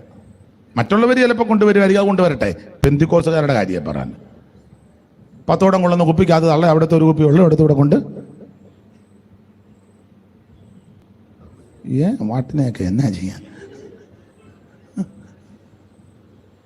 അതെ, ഞാൻ നമ്മുടെ വിഷയത്തിൽ വരാം. ലോത്ത് സ്വയമായി തെരഞ്ഞെടുത്ത സ്ഥലം ലോത്തിന്റെ ആയുസ് പോലും ഇല്ലായിരുന്നു. എന്നാൽ അബ്രഹാം വിശ്വാസത്താൽ ദൈവം പറഞ്ഞപ്പോൾ തെരഞ്ഞെടുത്ത സ്ഥലം ഇപ്പോഴും നിലനിൽക്കുക. ലക്ഷക്കണക്കിന് ആൾക്കാരല്ലേ പോയിക്കൊണ്ടിരിക്കുന്നത്. ഇപ്പോഴും ആ സ്ഥലത്തിന് അതിൻ്റെതായ പ്രത്യേകത ഉണ്ടല്ലോ. ഉണ്ട്. നീ ദൈവം പറയുന്നത് പോലെ പോകണം. Price the Lord. ആട്ടെ, നമുക്ക് ഒന്ന് രണ്ട് കാര്യം കൊണ്ട് ലോത്തിനോട് ബന്ധപ്പെട്ട് ചിന്തിക്കാം. ദൈവത്തിന് സ്തോത്രം. അപ്പോൾ ഒന്ന്, ഈ ലോത്ത് ഈ യാഗപീഠം ഒന്നും പണിതില്ല, ഒരൊറ്റ യാഗപീഠം പോലും പണിതില്ല. രണ്ട്, ലോത്തിന്റെ നോട്ടം അത്ര ശരിയല്ല. നമ്മൾ അടുത്തത് എടുത്ത സ്ഥലത്തെ പറ്റി പറയുക, ഏദൻ തോട്ടം പോലെയായിരുന്നു, അല്ലെങ്കിൽ മിസ്രയീം. സ്തോത്രം. അടുത്തത് 4, ലോത്ത് തെരഞ്ഞെടുത്ത സ്ഥലം ലോത്തിന്റെ ആയുസ് പോലും ഇല്ലാത്ത സ്ഥലമായിരുന്നു. 5, ഈ നിങ്ങൾ ആ 13-ാം അധ്യായം പഠിക്കുമ്പോൾ ഞാനിങ്ങനെ പറഞ്ഞത്, ലോത്തിന് കൂടാരങ്ങൾ ധാരാളം ഉണ്ടായിരുന്നു, പക്ഷേ യാഗപീഠമില്ലായിരുന്നു. നിങ്ങൾ ആ 13-ാം അധ്യായത്തിന്റെ 5-ാമത്തെ വാക്യം ഒന്ന് വായിച്ചേ. അബ്രാമിനോട് കൂടെ വന്ന ലോത്തിനും ആടുമാടുകളും കൂടാരങ്ങളും ഉണ്ടായിരുന്നു. അവർ ഒന്നിച്ച് പാർപ്പാൻ തക്കവണ്ണം ദേശത്തിന് അവരെ വഹിച്ചു കൂടാഞ്ഞു. സമ്പത്ത് വളരെ ഉണ്ടായിരുന്നത് കൊണ്ട് അവർക്ക് ഒന്നിച്ച് പാർപ്പാൻ കഴിഞ്ഞില്ല. ദൈവത്തിന് മഹത്വം. അപ്പൊ ശ്രദ്ധിക്കുക, ലോത്തിന് കൂടാരങ്ങള് ധാരാളം ഉണ്ടായിരുന്നു, പക്ഷേ ലോത്തിന്റെ കുഴപ്പടി യാഗപീഠമില്ലാതായി പോയി. അതാ ഈ പിള്ളേര് പരുവക്കേടായത്. എന്നാൽ അബ്രഹാം യാഗപീഠം പണിതു. അത് ആരാധനയെ കാണിക്കുന്നതാ. യാഗപീഠം ആരാധന. അബ്രഹാം ആദ്യം ഒരു യാഗപീഠം പണിതു 12-ാം അധ്യായത്തിൽ. 13-ാം അധ്യായത്തിലെ പിന്നെ ഒരു യാഗപീഠം പണിതു. അത് 13-ന്റെ 18-ൽ മമ്രയുടെ തോപ്പി വന്ന് അവിടെ ഒരു യാഗപീഠം പണിതു. അപ്പൊ അബ്രഹാം ചെന്നിടത്തല്ല യാഗപീഠം പണിതു, മിസ്രയീം ഒഴികെ. എന്നാൽ ലോത്തിന് കൂടാരങ്ങളുണ്ട്, പക്ഷെ യാഗപീഠമില്ല. ദൈവമക്കൾ ചെല്ലുന്നിടത്ത് യാഗപീഠം പണിയണം. യാഗപീഠം ആരാധനയെ കാണിക്കുന്നതാണ്. ലോത്ത് യാഗപീഠം പണിയാഞ്ഞത് കൊണ്ട് ആരാധനയില്ല, ആരാധന ആത്മീക കൂട്ടായ്മ. അതുകൊണ്ടാണ് പെൺപിള്ളേർ ആ വിധത്തിൽ ഇടപെട്ടത്. ഒരു കാര്യം ദൈവമക്കളോട് പറയാം, സെക്യുലർ പഠിത്തം പിള്ളേർക്ക് അത്യാവശ്യമായി. ഈ വന്ന കാലത്ത് കുഞ്ഞുങ്ങളൊക്കെ നന്നായിട്ട് പഠിച്ചോണം, നല്ലതുപോലെ പഠിക്കണം. പഠിക്കാവുന്നിടത്തോളം, കർത്താവ് ആയുസ്സും ആരോഗ്യം തരുന്നിടത്തോളം പഠിക്കണം. അതിലെല്ലാം ഉപരി ആത്മീക പഠിത്തമാ ശ്രേഷ്ഠം. ആരാധന മുടക്കരുത്, കൂട്ടായ്മ മുടക്കരുത്, പ്രാർത്ഥന മുടക്കരുത്. അവൻ ആത്മാവിൽ നന്നായിട്ട് ബലപ്പെട്ടോണം. ലോകത്തിന്റെ പെൺപിള്ളേർക്ക് പറ്റിയ കുഴപ്പടി ഇതാ, ഇങ്ങനെയുള്ള കൂട്ടായ്മ ആരാധനയൊന്നും ഇല്ലായിരുന്നു. പിള്ളേരുടെ ഭാവി ധന്യകരമാകട്ടെ എന്നും പറഞ്ഞ പിള്ളേരും കൊണ്ട് പുള്ളി നേരെ പോയത്. പക്ഷെ അവസാനം പരുവക്കേടായിപ്പോയി. അനന്തരം സംഭവിച്ച കാര്യമൊന്നും ഞാൻ പറയണ്ടല്ലോ. എന്നെ കേൾക്കുന്ന പ്രിയര്, സ്തോത്രം, ചെല്ലുന്നിടത്തെല്ലാം യാഗപീഠം പണിയണം. ദൈവത്തിന് മഹത്വം. അടുത്തത് 6-ാമത്തെ കാര്യം, ലോത്തിന്റെ 6-ാമത്തെ ഒരു കുഴപ്പടി, ഈ ലോത്ത് കിഴക്കോട്ട് യാത്ര ചെയ്തെന്ന്. അങ്ങനല്ലേ അടുത്ത വാക്യം വായിച്ചേ. അങ്ങനെ ലോത്ത് കിഴക്കോട്ട് പോയെന്ന 13-ാം അധ്യായത്തിന്റെ. ലോത്ത് യോർദാൻ അരികെയുള്ള പ്രദേശമൊക്കെയും തിരഞ്ഞെടുത്തു. ഇങ്ങനെ ലോത്ത് കിഴക്കോട്ട് യാത്രയായി. ദൈവത്തിന് മഹത്വം. എങ്ങോട്ട് പോയി? ഞാൻ എപ്പോഴും പറയും, ഈ ഗുണം വരാത്തവനെല്ലാം പോകുന്നത് എങ്ങോട്ടാ? വേണ്ടല്ല, കിഴക്കോട്ട്. ഞാൻ വേദപുസ്തകത്തിന്റെ വെളിച്ചത്തിലായി പറയുന്നത് കേട്ടോ. ഗുണം പിടിക്കാനുള്ളവനെല്ലാം കിഴക്കിൽ നിന്ന് ഇങ്ങോട്ട് വരികയും ചെയ്യും. അവ ഗുണപ്പെടാത്തവനെല്ലാം പോകുന്നത് നേരെ കിഴക്കോട്ടാണ്. അപ്പം കിഴക്കോട്ട് പോകുമ്പോൾ ഓർത്തോണം,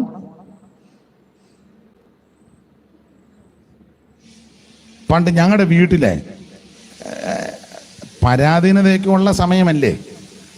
അപ്പം ആഹാരം ചിലപ്പം വിളമ്പി വരുമ്പോൾ നമ്മൾ ഉദ്ദേശിക്കുന്നത് പോലെ യഥേഷ്ടം ലഭിച്ചെന്ന് വരികയല്ല. എല്ലാവർക്കും ഞാൻ പറയുന്ന മനസ്സിലാകുകയല്ല. ചാക്കോച്ചായനും തത്തുല്യമായ പിതാക്കന്മാർക്കൊക്കെ ഞാൻ പറയുന്ന കാര്യം മനസ്സിലാകും. കൂട്ടാനൊക്കെ വിളമ്പുമ്പോഴേ, പണ്ടത്തെ വീടുകളിലൊന്നും ഒത്തിരി കൂട്ടാനൊന്നുമില്ല. സാധാരണക്കാരുടെ വീട്ടിൽ ഒരു കൂട്ടാനേ ഉള്ളൂ, ഒന്നേ ഉള്ളൂ. ചോറും വെക്കും. ഏതേലും നിങ്ങളുടെ ഇരിപ്പ് കണ്ടിട്ട് പാസ്റ്റർ ഞങ്ങളുടെ വീട്ടിൽ 6 മുള വള്ളസദ്യയായിരുന്നു എന്നും കാരണം 10-68 കൂട്ടം കൂട്ടാനായിട്ട് നീ ഉണക്കക്കുറിച്ച് ചുട്ടുന്നതിൻ്റെ വാട ഇതുവരെ പോയിട്ടില്ല. ഇപ്പോഴും വാ തുറക്കുമ്പം പഴയ കുറിച്ചിയുടെ അഹങ്കാരത്തിന് യാതൊരു. സത്യം പറ, നിങ്ങൾ ജനിച്ചപ്പോഴേ 10-15 കൂട്ടാൻ കൂടിയാണോ? ഇല്ലല്ല. മിക്ക വീടുകളിലും സാധാരണക്കാരുടെ കാര്യമാണ്. ഏതെങ്കിലും ഒരു കൂട്ടാൻ. എൻ്റെ വല്യമ്മച്ചി ഒരല്പം മിടുക്കും സാമർഥ്യമുള്ളതാണ്. അമ്മയുടെ അമ്മ, ഞങ്ങൾ കഞ്ഞിയമ്മയെന്നാണ് വിളിക്കുന്നത്. കാരണം അമ്മ അടുക്കളയിൽ പെരുമാറുന്ന കഞ്ഞിയും കൂട്ടാനും ഒക്കെ. അതിന് അമ്മയെന്ന് വിളിക്കുമ്പോൾ എൻ്റെ അമ്മയും വിളി കേൾക്കും, വല്യമ്മയും വിളി കേൾക്കും. അതിന് ഞങ്ങൾ പിള്ളേരിട്ടത് കഞ്ഞിയമ്മ, കഞ്ഞി വെക്കുന്ന അമ്മ കഞ്ഞിയമ്മ. പിന്നെ കാവാലത്ത് എല്ലാവരും കഞ്ഞിയമ്മയെന്നാണ് വിളിച്ചുകൊണ്ടിരുന്നത്. ഞങ്ങളുടെ അവിടെ എല്ലാം കഞ്ഞിയമ്മ. അല്പം മിടുക്കിയ. അപ്പം പറഞ്ഞുള്ള അറിവാണ്. അമ്മച്ചിയുടെ ഭർത്താവ്, അതായത് എൻ്റെ അപ്പൻ്റെ അമ്മയുടെ അപ്പൻ, അന്ന് ഗുണപ്പെടാത്ത കാലമല്ലേ, പുള്ളി കുടിക്കും. രക്ഷിക്കപ്പെട്ടൊന്നുമല്ല. അപ്പം കുടിച്ചേച്ച് പുള്ളി ഒരു 6 അടി പൊക്കമുണ്ട്. വരുമ്പം പുള്ളിക്ക് അന്നത്തെ കാലമാണെങ്കിലും പുള്ളിക്കൊരു 2-3 കൂട്ടാൻ കറി വേണം. അപ്പം ആദ്യത്തെ ദിവസമൊക്കെ വിവാഹം കഴിച്ചുകൊണ്ട് വന്ന സമയത്തൊന്നും പുള്ളിക്കാരിക്ക് അത്ര തിട്ടമില്ലായിരുന്നു. പിന്നീട് മനസ്സിലായി ഇത് പരുവക്കേടാണ്. അപ്പം കുടിച്ച് അല്പം അറിയാമല്ലോ. അപ്പോൾ പുള്ളിക്കാരി എന്നെ അടക്കും. ഞങ്ങളോട് പറഞ്ഞതാണ്, മിടുക്കിയ. ഉണക്കമീനും ചേമ്പും കൂടെ ചാറ് കറി വെക്കും. പുള്ളി കുടിച്ച് വെളിവില്ലാതായി ഉണ്ണാൻ വരുന്നത് രാത്രിയിലൊക്കെ. അന്നേരം അമ്മച്ചി ചേമ്പും ഉണക്കമീനും കൂടെ ഒരു പീലീസിലെടുത്ത് വെക്കും. ഉണക്കമീനും ചേമ്പും ചാറും കൂടെ ഒരു പീലീസ് വെക്കും. ചേമ്പും ചാറും കൂടെ ഒരു പീലീസിലോട്ട് എടുത്ത് വെക്കും. ഉണക്കമീൻ തന്നെ ഒരു കറച്ചട്ടിന്നാ.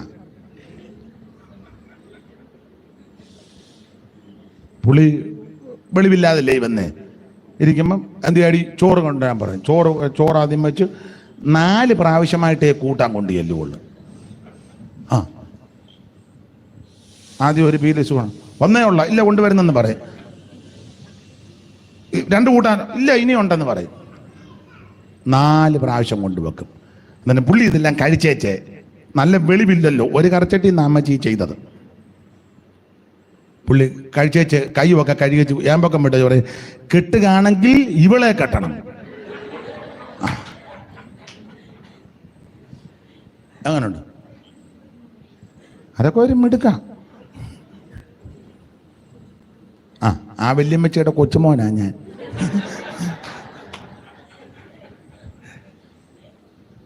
അമ്മച്ചി നല്ല ബുദ്ധിയായിരുന്നു. അതുകൊണ്ട് നല്ല തല്ലുകൊള്ളാതെ രക്ഷപ്പെട്ട്. അങ്ങനെയൊക്കെ സഹോദരിമാർക്ക് കുറച്ചൊക്കെ കൂർമ്മബുദ്ധിയുള്ള, ചില വിഷയത്തിൽ കൂർമ്മബുദ്ധി ഉള്ളത് നല്ലതാ. അമ്മയാണ്ട സംഭവിച്ചിരിക്കുന്നതിൻ്റെ ദൈവമേ, ഞാൻ എന്തുവായി കേൾക്കുന്നെന്നായിരിക്കും. അതെ. അപ്പം ഞാൻ പറഞ്ഞു വന്നതാ, ഞങ്ങളുടെ വീട്ടിലെ ബുദ്ധിമുട്ടും പരാധീനതയൊക്കെ ഉണ്ട്. അപ്പം കുഞ്ഞിലെ അങ്ങ് ഓപ്പണായിട്ട് പറയാം. ഇപ്പോൾ ഒരു കോഴിയെ കറി വെച്ചാലും അല്ലെങ്കിൽ നല്ല മീൻ മേടിച്ച് കറി വെച്ചാൽ നമുക്ക് ഉദ്ദേശിക്കുന്ന യഥേഷ്ടം ചിലപ്പോൾ കിട്ടിയെന്ന് വരികയല്ല. അപ്പം എല്ലാവർക്കും വിളമ്പി തരുമ്പം ചിലപ്പോൾ അമ്മയോട് ചോദിക്കും ഇനിയുണ്ടോ. അപ്പം ചിലപ്പോൾ അമ്മയുടെ വീതം ചിലപ്പോൾ എനിക്ക് തന്നിട്ടുണ്ട്. അമ്മ കഴിക്കേണ്ടതാ, എന്നാൽ ഞാൻ പറയുമ്പോൾ അത് വേണ്ട, അല്ലേ നീ ഞാൻ കഴിക്കേ, അങ്ങനെ തരും. പിന്നെയും ചോദിച്ചാൽ ഞങ്ങളുടെ അമ്മ ഒരു ഡയലോഗ് പറയാം, വേണ്ട വേണ്ട വേണ്ട, അങ്ങനെ ഒത്തിരി കിഴക്കോട്ട് പോകണ്ട. ഒത്തിരി കിഴക്കോട്ട് അന്ന് പിടികിട്ടിയില്ല. എന്നാൽ കൃപയിൽ വന്ന് ഈ പുസ്തകം വായിച്ചപ്പം മനസ്സിലായി, അമ്മ പറഞ്ഞത് ഇതാണല്ലോ, കിഴക്കോട്ട് പോകുന്നവനെല്ലാം ഗുണം പിടിക്കാത്തവനാ. നിങ്ങൾ ആ ഉൽപ്പത്തി പുസ്തകം 4-ാം അധ്യായത്തിന്റെ 16-ാമത്തെ വാക്യം വായിക്കുമ്പോൾ കൈ നേരെ കിഴക്കോട്ട് പോയെന്നാ വായിക്കുന്നത്. വായിച്ചേ ആ ഉൽപ്പത്തി പുസ്തകം 4-ാം അധ്യായത്തിൽ. അങ്ങനെ കൈയിന് യഹോവയുടെ സന്നിധി, അങ്ങനെ കൈയിന് യഹോവയുടെ സന്നിധിയിൽ നിന്ന് പുറപ്പെട്ട് ഏതിന് കിഴക്ക്, ഏതിന് കിഴക്ക് നോര് ദേശത്ത് ചെന്ന് പാർത്തു. അപ്പം കൈയിന് എങ്ങോട്ടാ പോയത്? കിഴക്കോട്ട്. എന്തോ ചെയ്താച്ചാ പോയത്? കാബേലിനെ കൊന്നേച്ച്. എന്തിനാ കൊന്നത്? ആരാധനാഭിഷേകത്തിൽ. അവൻ എങ്ങനെയാ കൊന്നത്? സൂത്രം പറഞ്ഞു. അപ്പോൾ സഹോദരനെ കൊന്നിട്ട് ഇവൻ പോയത് നേരെ കിഴക്കോട്ടാ പോയത്. അതാ ഗുണം പിടിക്കാത്തവനെല്ലാം പോകുന്നത്. ഇപ്പോഴല്ല, ചില കാലങ്ങൾക്ക് മുമ്പ് ഈ നാട്ടിൽ അടിപിടി കേസ് ഉണ്ടായിട്ട് ചിലര് നേരെ പോകുന്നത് ഹൈ റേഞ്ചിലാണ്. എല്ലാവരുടെയും കാര്യമല്ല, അങ്ങനെ പോയ ചില ആൾക്കാരെ എനിക്ക് തിട്ടമുണ്ട്. നാട്ടിൽ അടിപിടി കേസ് ഉണ്ടാക്കിയല്ലേ കത്തിക്കുത്ത് ബഹളം ഉണ്ടായിട്ട് നേരെ പോകുന്നത്. ചിലര് പോയിട്ട് ഇഞ്ഞ് വന്നു, ചിലർ അവിടെ തന്നെ തങ്ങി. ഇപ്പൊ അവരുടെ 1-2 തലമുറയായി. ഇപ്പൊ ഒന്നും പറഞ്ഞാൽ ഏക്കുകയല്ല. പോയ ചരിത്രം പഴയ ആൾക്കാർ പറഞ്ഞു കേട്ടിട്ടുണ്ട്, ചിലര്, എല്ലാരും അല്ല. അപ്പോൾ ഇവന്റെ കൈ ഹാബേലിനെ കൊന്നേച്ച് പോയത് എങ്ങോട്ടാ? നേരെ കിഴക്കോട്ട്. ഉണ്ടോ ഗുണം പിടിക്കാത്തവൻ പോയത്. ഇനി ഉൽപ്പത്തി പുസ്തകം നിങ്ങൾ 11-ാം അധ്യായത്തിന്റെ 1-2 വായിച്ച്. അവരും കിഴക്കോട്ടാ പോയത്. വായിച്ചേ. ഭൂമിയിലൊക്കെയും ഒരേ ഭാഷയും ഒരേ സംസാരവുമായിരുന്നു. എന്നാൽ അവർ കിഴക്കോട്ട് യാത്ര ചെയ്ത് ശിനാർ ദേശത്ത് ഒരു സമഭൂമി കണ്ട് അവിടെ കുടിയിരുന്നു. അപ്പൊ ശ്രദ്ധിക്കുക, ദൈവത്തിന് വിരോധമായി, വചനത്തിന് വിരോധമായി ബാബേൽ ഗോപുരം പണിയുവാൻ നിമ്രോദിന്റെ നേതൃത്വത്തിൽ ഇവര് പോയത് എങ്ങോട്ടാ? അത് കിഴക്കോട്ടാ. വിശദീകരിക്കുന്നില്ല. ലോത്ത് പോയതും കിഴക്കോട്ടാണ്. അപ്പം ഗുണം വരാത്തവരെല്ലാം പോകുന്നത് കിഴക്കോട്ടാണ്. ആട്ടെ, ഞാൻ അടുത്ത ആ ഭാഗം പറയുന്നില്ല. ലോത്തിന്റെ കുഴപ്പടികളായതല്ല.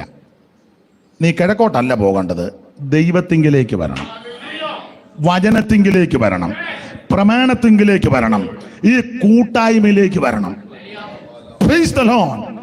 7ാമത്തെ കാര്യം, ലോകത്തിന് പറ്റിയ കുഴപ്പടിയിൽ 7ാമത്തെ കുഴപ്പടി ഇങ്ങനെല്ലാം ചെയ്തത് പുള്ളി അങ്ങ് വലഞ്ഞു.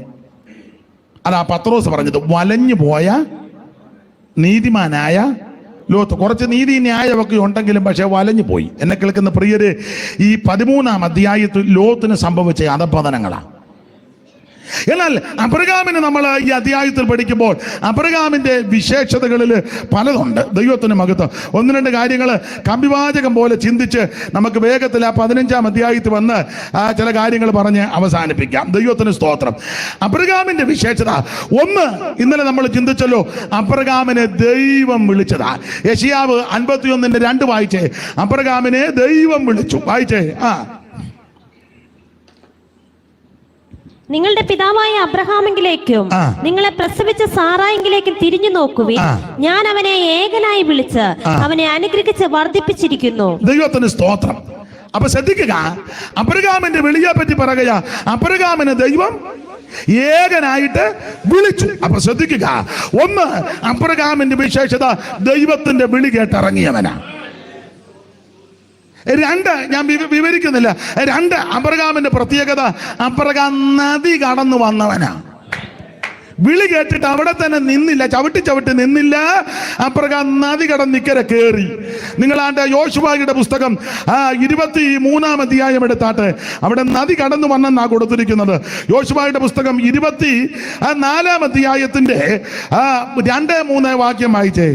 അപ്പോൾ യോശുവ സർവ്വജനത്തോടും പറഞ്ഞതെന്തെന്നാൽ, ഇസ്രായേലിന്റെ ദൈവമായ യഹോവ ഇപ്രകാരം അരുളിച്ചെയ്യുന്നു, നിങ്ങളുടെ പിതാക്കന്മാരായ അബ്രഹാമിന്റെയും നാഹോറിന്റെയും പിതാവായ തേരഹ് പണ്ട് നദിക്കക്കരെ പാർത്ത് അന്യദൈവങ്ങളെ സേവിച്ചു പോന്നു. എന്നാൽ ഞാൻ നിങ്ങളുടെ പിതാവായ അബ്രഹാമിനെ നദിക്കക്കരെ നിന്ന് കൊണ്ടുവന്ന് കനാൻ ദേശത്തൊക്കെയും സഞ്ചരിപ്പിച്ച് അവന്റെ സന്തതിയെ വർദ്ധിപ്പിക്കുക. അബ്രഹാമിനെ നദിക്കക്കരെ നിന്ന് കൊണ്ടുവന്നു എന്ന് പറഞ്ഞാൽ അബ്രഹാം നദി കടന്നിക്കരെ വന്നവനാ. ഇനി മനസ്സിലാകുന്ന ഭാഷ പറഞ്ഞ അബ്രഹാം വെള്ളം കടന്നയിക്കരെ, ഒന്നുകൂടെ പറഞ്ഞ വെള്ളത്തിൽ കൂടെ കടന്നിക്കരെ കയറിയെന്ന്. നമുക്ക് മനസ്സിലാകുന്ന ഭാഷ പറഞ്ഞ അബ്രഹാം സ്നാനപ്പെട്ടെന്ന്. വിളി കേട്ടിട്ട് അവിടെ തന്നെ ആ 80 ദൈവം വിളിച്ച സാധനം പറഞ്ഞ് അവിടെ തന്നെ ചവിട്ടി നിൽക്കുകയല്ല, നദി കടന്നിക്കരെ കയറി. സ്തോത്രം. അത് കയറിയേ ഒക്കുള്ളൂ. നദി കടക്കണം. നദി കടന്നവരെല്ലാം രക്ഷപ്പെട്ടിട്ടുണ്ടല്ലോ. പിന്നെ നദി കടന്നവരെല്ലാം വെള്ളത്തിൽ കൂടി രക്ഷപ്പെട്ടത് മുഴുവൻ. നോഹ കുടുംബം വെള്ളത്തിൽ കൂടെ രക്ഷപ്പെട്ടു. അബ്രഹാം വെള്ളം കടന്നിക്കരെ വന്നു, രക്ഷപ്പെട്ടു. ഇസ്രായേൽ മക്കൾ മുഴുവൻ നദി കടന്നു. സ്തോത്രം. ഗുണം പിടിക്കാത്തവനല്ലേ ഇടയ്ക്ക് പട്ടുപോയി, പക്ഷെ വീണ്ടും അവർ യോർദാൻ കടന്നു. സ്തോത്രം, സ്തോത്രം. ഏലിയാവും എലീശയും നദി കടന്നു. വന്നവനെല്ലാം വിടുതലാ. യാക്കോബ് പറഞ്ഞു, ഒരു വടിയുമായിട്ട് ഞാൻ പോയി, തിരിച്ച് എത്ര കൂട്ടമായിട്ടാണ് ഞാൻ തിരിച്ചു. വെള്ളം മറികടന്നവനെല്ലാം രക്ഷപ്പെട്ടെന്ന്. Praise the lord. നീ ഇത് കടന്നാൽ നിനക്ക് രക്ഷയാ. ഞാൻ എല്ലാ വാക്യങ്ങളും എടുപ്പിക്കുന്നില്ല. അടുത്തത് അബ്രഹാമിന്റെ ഒരു വിശേഷത, ഈ പിണങ്ങുന്നത് പുള്ളിക്ക് ഇഷ്ടമല്ല. പിണക്കമൊന്നും എന്തെങ്കിലും കാര്യമുണ്ടെങ്കിൽ അങ്ങ് പറയും, പിണക്കമില്ല. നമുക്കോ നമ്മളൊന്നും പറയത്തില്ല, പക്ഷെ എല്ലാം ഉള്ളിൽ വെച്ച് നമ്മൾ ചോദിക്കാം, എന്തുകൊണ്ട് വിശേഷം? സുഖാണ്, എന്തുകൊണ്ട് വിശേഷം? വേറെ എന്തുകൊണ്ട്? അകത്ത് മുഴുവൻ തോന്നിരിക്കുക. അബ്രഹാമിന് പിണങ്ങുന്നത് ഇഷ്ടമല്ല. നിങ്ങൾ ആ 13-ാം അധ്യായത്തിന്റെ 8-ാം വാക്യമല്ലയോ വായിച്ചേ? സ്തോത്രം. അതുകൊണ്ട് അബ്രാം ലോത്തിനോട്, എനിക്കും നിനക്കും എന്റെ ഇടയന്മാർക്കും നിന്റെ ഇടയന്മാർക്കും തമ്മിൽ പിണക്കമുണ്ടാകരുത്. കണ്ടോ, എനിക്കും നിനക്കും എന്റെ ഇടയന്മാർക്കും നിന്റെ ഇടയന്മാർക്കും തമ്മിൽ പിണക്കമുണ്ടാകരുത്. എന്നെ കേൾക്കുന്ന ദൈവമക്കളോട് പറയാ, ആരോടും പിണങ്ങരുത്. ചിലരുണ്ട് ഇനി പിണങ്ങാൻ ഭൂമിയിൽ ആള്, ഇനി പുതിയ ആൾക്കാരാരെങ്കിലും വരണം. അങ്ങനെയുള്ള ധാരാളം ആൾക്കാരുണ്ട്. മുഴുവൻ ആൾക്കാരോടും കയറി കൊമ്പ് കോർക്കുന്ന കണ്ടിട്ടില്ലേ? അവിടെ ഒരു തള്ള വരുമായിരുന്നു, ചായ കൊണ്ട് കൊടുക്കുക. അമ്മ ചായ, എന്നെ ചായ ഒന്നും കുടിപ്പിക്കണ്ട, ഞാൻ ഒത്തിരി ചായ കുടിച്ചതാ. ഉണ്ടോ? എന്നാ ചെയ്യുന്ന ഇതിനെയൊക്കെ? നാട്ട മോനെ, ഒരുത്തം കൊണ്ട് കൊടുക്കാനുണ്ടല്ലോ, അത് വലിയ കാര്യമല്ലേ? മരുമകള് അമ്മേ ചോറ് കഴിക്കാൻ മാന്ന് പറയുമ്പോ സന്തോഷത്തോടെ ചെല്ലണ്ടേ? അതിലേ എന്റെ മര്യാദ. അമ്മേ വാമ്മേ ചോറ് കഴിക്കാം. അന്നേരം നോട്ട വെക്കുക, നിങ്ങളൊക്കെ അങ്ങ് കഴിച്ചാൽ മതി, എന്നെ കഴിപ്പിക്കുമൊന്നും വേണ്ട. തള്ളേ, നീ വെള്ളം ഇറങ്ങി ചാകുകയല്ല, നീ കഷായിക്കും. കഷായിക്കും. ഞങ്ങളുടെ അമ്മയുടെ ഭാഷ പറഞ്ഞാൽ നീ ഒരു നടക്ക് പോകുകയല്ല. എടാ, മരുമകള് സന്തോഷത്തോടെ ചോറുണ്ണാൻ വിളിക്കുമ്പോ ചെല്ലുകല്ലേ മര്യാദ, അല്ലേ? എന്നാ നീ അവിടെ കട്ടിലടിയെല്ലാം തപ്പി നടക്കുക. എന്താ എന്റെ കൂടെ വിടങ്ങാണ്ട് ചോറിന് വിളിച്ചപ്പോഴാ കൂടിനകത്ത് കൈയേറ്റുന്നു, വലിച്ചെടുക്കുന്നു, പിന്നെയും കൂടിനകത്ത് കൈയേറ്റുന്നു. മെനകേട് ഒത്തിരി ഉണ്ടെന്ന്. മരുമകൾ നിന്നെ വിളിക്കുന്നുണ്ടല്ലോ, ഇല്ലേ? അത് വലിയ ഭാഗ്യമാണ്. അന്നേരം എന്ത് തിരക്കാണ് മോളെ, ഞാൻ വരുവാ. ഇനി ചിലർക്ക് ചോറ് ഡൈനിങ് ടേബിളിൽ വെച്ചാൽ ചില തള്ളമാരിക്കല്ല, അത് എടുത്ത് നേരെ അടുക്കളയുടെ പടിയെ പോയിരിക്കും. അവിടെ ചേർന്ന് തെക്കോട്ട് നോക്കി, ഇതൊന്നും ഗുണമുള്ളതല്ലെന്ന്. അതാണോ എൻ്റെ മര്യാദ? സ്ഥലമൊന്നും ഞാൻ പറയുന്നില്ല. ഞാൻ ഒരു വീട്ടിൽ പണ്ട് ചെന്നപ്പോഴേ അപ്പം എന്നെയും വിളിച്ച് ഭക്ഷണത്തിന് ഞാൻ വരുന്നു. അപ്പം ഞാൻ ചോദിച്ചു, അമ്മച്ചി എന്ത് ചെയ്യേ?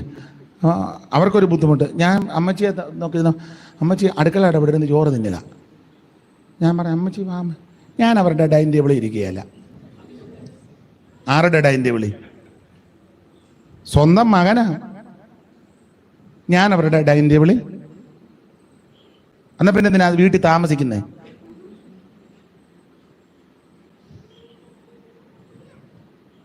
രക്ഷപ്പെടാൻ വലിയ ബുദ്ധിമുട്ടാ. അതെ, ഞാൻ എപ്പോഴും പറയും, നിങ്ങൾ 1-2 പേരുള്ളത്, മരുമക്കളുടെ കുറ്റം വേറെ ആരോടും പറയരുത്. മോളോടും പറയരുത്, ഫോൺ ചെയ്തും പറയരുത്. ഇപ്പം മുഴുവൻ പുസ്തകം വായിക്കുക, നമ്മെ ഇങ്ങോട്ട് നോക്കമ്മേ, ഇങ്ങോട്ട് നോക്കാൻ. ഇത് മുഴുവൻ അങ്ങ് അധ്യായം വായിച്ച് തീർക്കുക.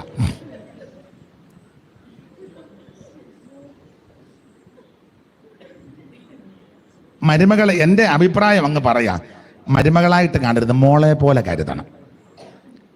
സ്വന്തം മകള് വല്ലപ്പോഴും ആയിരിക്കും വരുന്നത്. അതുപോലെ അത്യാസന നിലയിൽ വരുമ്പം അതും ഇപ്പം വിരളമാണ്. എന്തേലുമൊക്കെ പറഞ്ഞാലും മരുമകളല്ലേ കൂടെ നിൽക്കുന്നേ. അയ്യോ എന്ന് വെക്കുമ്പം ഓടി വരുന്നതാരാ? എന്നെ നിങ്ങൾക്കെല്ലാവരും അരുതാഴിയ പോലെ മനസ്സിലാകുന്നുണ്ടോ? നല്ല നല്ല മനസ്സായിരിക്കണം, പിണങ്ങരുത്. മനുഷ്യന് അഭിപ്രായ വ്യത്യാസമൊക്കെ വരികയല്ലേ, എല്ലായിടത്തും ഉണ്ടാകും. അത് സ്നേഹത്തിന്റെ ആത്മാവിൽ പറഞ്ഞ് പരിഹരിക്കണം. അതാ എന്റെ മര്യാദ. അബ്രഹാമിന്റെ ജീവിതത്തിന്റെ നല്ല മാതൃകയാ. ഈ ഇടയന്മാര് തമ്മിൽ ശണ്ട തുടങ്ങിയ ഉടനെ അബ്രഹാം ലോത്തിനെ വിളിച്ചപ്പോൾ ഇനി വരാൻ പറഞ്ഞു. കുറച്ച് ദിവസമായിട്ട് ഇവിടെ എന്തൊക്കെ പ്രശ്നങ്ങൾ ഞാൻ കേൾക്കുന്നു, ചില കാര്യങ്ങൾ ഞാൻ അറിഞ്ഞു, അതെന്തേലും വായിക്കോട്ടെ, നമ്മളിപ്പോൾ അതൊന്നും ചർച്ച ചെയ്യണ്ട. ഒരു കാര്യം ചെയ്യും, നമ്മൾ തമ്മിൽ പിണങ്ങരുത്. കാരണം പറയാം, കനാന്യരും പെരിസരും ഇവിടെ മുഴുവൻ താമസിക്കുന്നത്. അങ്ങനല്ലേ എഴുതിയേക്കുന്നത്? അയ്യോ, എനിക്കും നിനക്കും എന്റെ ഇടയന്മാർക്കും നിന്റെ ഇടയന്മാർക്കും തമ്മിൽ പിണക്കമുണ്ടാകരുത്. അതിന് മുകളിലാണോ താടിയാണോ എഴുതുന്നത്? കനാന്യരും പെരിസരും.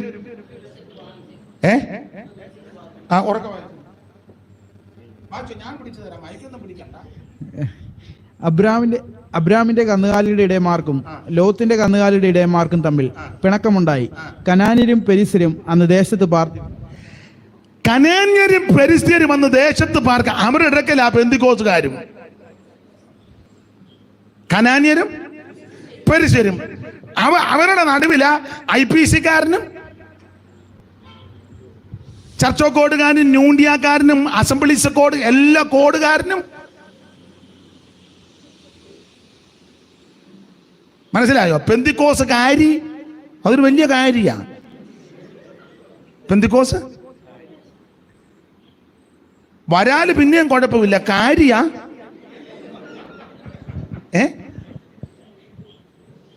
മനസ്സിലാകുന്നില്ല. പള്ളത്തെയും പറലും ഒക്കെ വാലേ കൊടിയുള്ള പറല, അത് വലിയ കുഴപ്പമില്ല. പക്ഷെ കാര്യ അതിന് നമ്മൾ അതാരോ അയ്യോ അതൊരു പെന്തിക്കോസ് കാര്യ. ഈ കാര്യം ഇവിടെ വന്നേ പിന്നെ ഇത്രോ മിണ്ടുന്നില്ല. ഞാൻ കുട്ടനാടൻ ഭാഷ പറയാം. കാരി കൂട്ടിനകത്ത് കയറിയ വലിയ പ്രശ്നമാണ്. കിടക്കുന്നതിനെല്ലാം ഇത് കുത്തുകൊണ്ട് ചിലതെണ്ണം ചാകും. കാരി കയറിയ വിശേഷിച്ച് പെന്തിക്കോസ്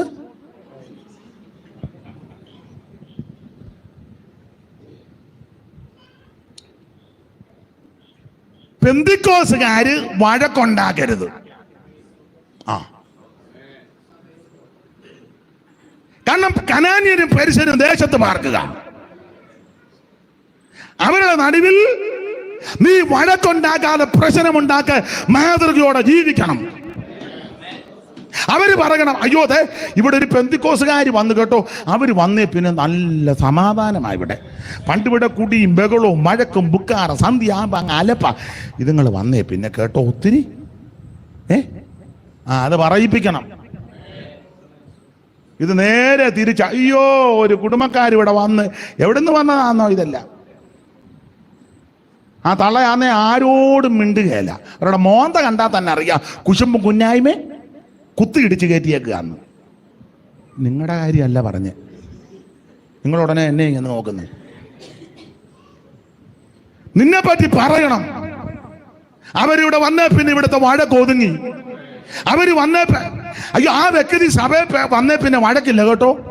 നേരത്തെ ആ സഭയിൽ അഭിപ്രായ വ്യത്യാസമൊക്കെയാ, പക്ഷെ പുള്ളി വന്നേ പിന്നെ അലോഗ്യമൊന്നും അത് പറയിപ്പിക്കണം. ഇത് നേരെ തിരിച്ചു അയ്യോ ഈ വാർത വന്നേ പിന്നെ ഇത്രോ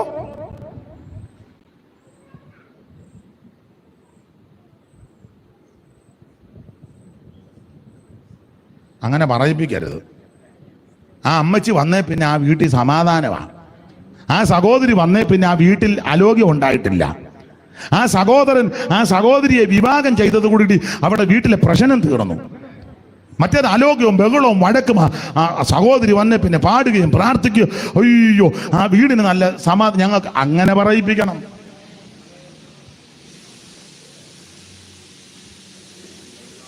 എന്നെ എല്ലാവരും നിങ്ങൾക്കെല്ലാം ഒരു ചായ തന്നാൽ കൊള്ളാമെന്ന് എനിക്കുണ്ട്, ഇരിപ്പ് കണ്ടിട്ട്. സ്തോത്രം. അബ്രഹാം ആത്മീയനാ. അബ്രഹാം പറഞ്ഞു, എടാ പിണക്കം വേണ്ട, പിണക്കം വേണ്ട. അതിന് കാരണം അബ്രഹാം പറഞ്ഞു, നാം സഹോദരന്മാരാ. അങ്ങനെയല്ലേ എഴുതിയേക്കണേ? വായിച്ചേ വായിച്ചേ വായിച്ചേ.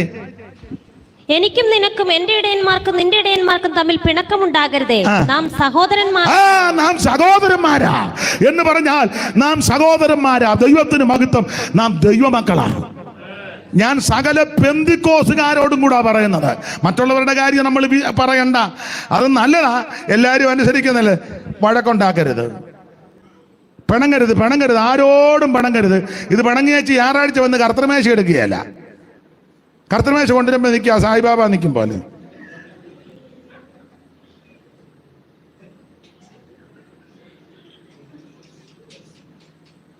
അല്ലെ കർത്തൃമേശയുടെ സമയത്ത് നേരെ വെളിയിൽ ഇറങ്ങിപ്പോവും.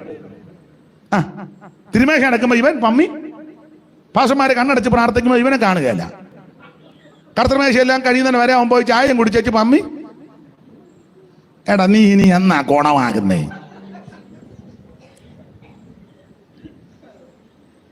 അവന്റെ വിചാരം അപ്പം ഞങ്ങൾ രണ്ടുപേരും തന്നെ തിന്നോട്ടെന്നാ. എടാ നിനക്കൂടെ തരാനല്ലേ? ഞങ്ങൾക്ക് 2-3 പേർക്ക് വേണ്ടിയാണോ യേശു മരിച്ചായി? നിനക്കും വേണ്ടിയല്ലേ മരിച്ചായി? ഈ ഒരു വണ്ണം മുഴുവൻ ഞങ്ങൾക്ക് തിന്നാൻ പറ്റുമോ? അത് ഞായറാഴ്ച തേജ ഇരുന്നുണ്ട്. ഇത് കർത്താവിന്റെ ശരീരമല്ലേ? അവിടുത്തെ ശരീരം ഭക്ഷിച്ചില്ലെങ്കിൽ നിനക്ക് കൂട്ടായ്മയില്ല, നിനക്ക് സമൃദ്ധിയായി ജീവൻ വേണ്ടേ? അവിടുത്തെ കഷ്ടാനുഭവങ്ങളെ ഓർക്കുന്നതല്ലേ ഈ തിരുശരീരം? അതിന് സ്മാരകമല്ലേ അപ്പം? നീ അത് ഭക്ഷിക്കണ്ടേ? എന്നാ നീ ഭക്ഷിക്കാത്തെ? തിങ്കൾ മുതൽ ശനി വരെ കുഴഞ്ഞ് അവനെ ഇടിച്ചു മറ്റവനെ തല്ലി മരുമകളോട് മടക്കുണ്ടാക്കി ഭർത്താവിന്റെ നാവിക്ക് വന്ന് താങ്ങി അവൻ കസേര എടുത്ത ഒരു അടി അവള് കമന്ന് വീണ് അമ്മയും മോനും അപ്പനും മോനും കൊമ്പ് കോർത്തു ഉള്ള ആവശ്യമില്ലാത്തെല്ലാം ഫോണിൽ കൂടെ പറഞ്ഞു ചെന്ന് പറഞ്ഞു. എന്നിട്ട് തിരുമേശയാകുമ്പോ ഉണ്ടയിടുക. പ്രൈസ് ആൻഡ് വർഷിപ്പിനും ഉണ്ട്. കർത്തൃമേശ എടുക്കുമ്പോ ഇവനെ കാണുന്നില്ല. നീ ഇത് കൊട്ടിയേച്ചും ഇത് വായിച്ചേച്ചും ഇത് കിണ്ണം അടിച്ചേച്ച് കർത്തൃമേശ എടുത്തില്ലെങ്കിലോ? എടുത്തില്ലേ കുന്തമായിട്ട് ഇനി വന്നേക്കരുത്. പാടാനും ഇവിടെ നിൽക്കരുത്, വേറെ എവിടെയെങ്കിലും പൊക്കോണം. തബലയെ വായിച്ചേച്ച് കർത്തൃമേശ എടുത്തില്ലല്ലോ, മേല് വന്നേക്കരുത്, മേല് വന്നേക്കരുത്. ഹാർമോണിയം വായിച്ചേച്ച് തിരുമേശ എടുത്തില്ലെങ്കിലോ? മേലിൽ അങ്ങോട്ട് പൊക്കിക്കൊണ്ടുവരരുത്. ഇതെല്ലാം കൂടെ വെച്ച് അടിച്ചേച്ച് തിരുമേശ എടുത്തില്ലെങ്കിലോ?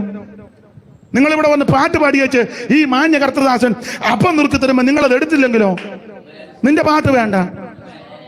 നീ കൊടുങ്ങൂരിന്ന് പാടി മുണ്ടക്കയം ചോച്ച് വരെ പാടി വീട്ടിൽ പോകും.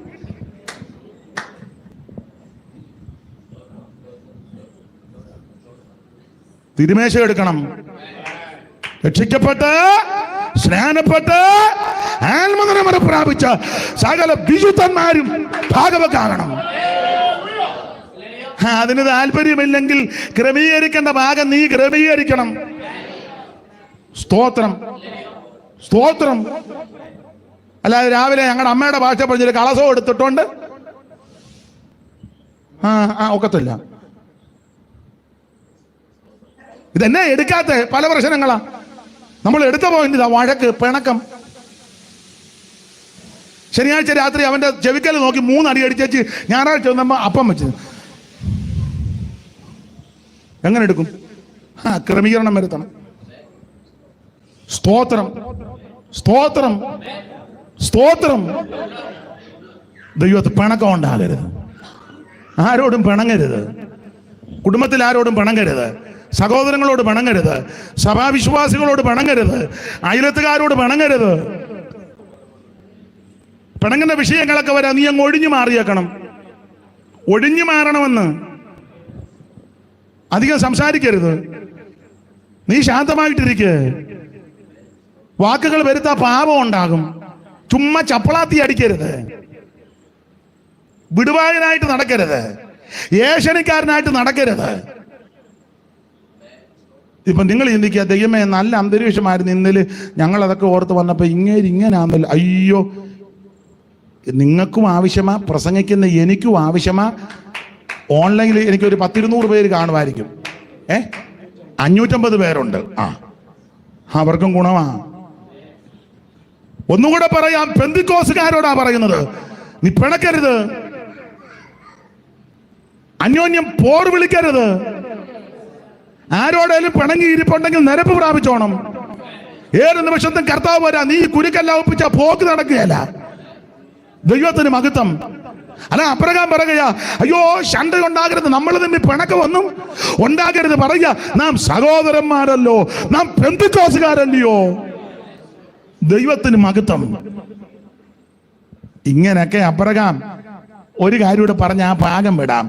യുദ്ധത്തിന് പോയപ്പോൾ 318 അഭ്യാസി, അത് വീട്ടിൽ ജനിച്ച 318 അഭ്യാസി, നന്നായിട്ട് അബ്രഹാം അവരെ അഭ്യാസം പഠിപ്പിച്ചു. നമ്മൾ പഠിപ്പിച്ച അഭ്യാസമല്ല. നമ്മുടെ കയ്യിൽ ധാരാളം അഭ്യാസം ഉണ്ട്. അതെല്ലാം നമ്മൾ സമയം വരുമ്പം ഇറക്കാറുമുണ്ട്. ആ അഭ്യാസമല്ല. എൻ്റെ ഭാഷയിൽ പറഞ്ഞാൽ അബ്രഹാം ആത്മീയ അഭ്യാസം കൊടുത്തു. പാടുന്നതെങ്ങനെ, പ്രാർത്ഥിക്കുന്നതെങ്ങനെ, ഏത് പാട്ട, എങ്ങനെ പ്രാർത്ഥിക്കണം, വചനം വായിക്കുമ്പോൾ എങ്ങനെ ആയിരിക്കണം, ഒരു ദൈവവൈദ്യനം നടപ്പ്, ഇരിപ്പ്, ഡ്രസ്സ്, സംസാരം, കൂട്ടായ്മയ്ക്ക് വരവ്, പോക്ക്, ഇതെല്ലാം ഈ അഭ്യാസം അബ്രഹാം പഠിപ്പിച്ചെന്ന്. അതാ പഠിക്കേണ്ടത്. അല്ല, മറ്റേ അഭ്യാസമല്ല. അത് നിന്റെ കയ്യിൽ ഒത്തിരി ഉണ്ട്, എൻ്റെ കയ്യിലും ഉണ്ട്. അതൊന്നും വേണ്ട. ആത്മീയ അഭ്യാസം, അത് നന്നായിട്ട് പഠിക്കണം. അങ്ങനെ ആത്മീയ അഭ്യാസം, അത് വീട്ടിൽ ജനിച്ച് വളർത്തപ്പെട്ട, ഞാൻ ഇങ്ങനെ പറയാ, വീണ്ടും ജനിച്ചവർ, വീണ്ടും ജനിച്ച് ആത്മീയ അഭ്യാസം പഠിച്ചവരുമായി അബ്രഹാം യുദ്ധത്തിന് പോയപ്പോൾ ആ യുദ്ധത്തിൽ ദൈവം ജയം കൊടുത്തു. ഈ യുദ്ധത്തിൽ ജയമുണ്ടാകാനുള്ള കാരണം 1-2 കാര്യം പറഞ്ഞങ്ങ് നിർത്ത. 1, ആത്മീയ അഭ്യാസം. 2, സമ്പത്തിനോടുള്ള തന്റെ സമീപനം. അതാ ശാലേം രാജാവും സോദോം രാജാവും വന്നപ്പോൾ അവൻ പറഞ്ഞല്ലോ, പിന്നത്തേതിൽ പിന്നെയാണെങ്കിലും അവൻ സോദോം രാജാവ് ബേര, എന്നെ സമ്പന്നനാക്കുന്ന പേര് വേണ്ട, നിന്റെ ചരടാകട്ടെ, ചെരുപ്പ് മാറാകട്ടെ, എനിക്ക് വേണ്ട. ഈ ആദ്യം വന്നതാ, യുദ്ധം കഴിഞ്ഞ് വന്നപ്പോ ആദ്യം വന്നതാരാ? 2 പേരല്ലേ വന്ന അബ്രഹാമിനെ എതിരേക്കാൻ. ആദ്യം വന്നത്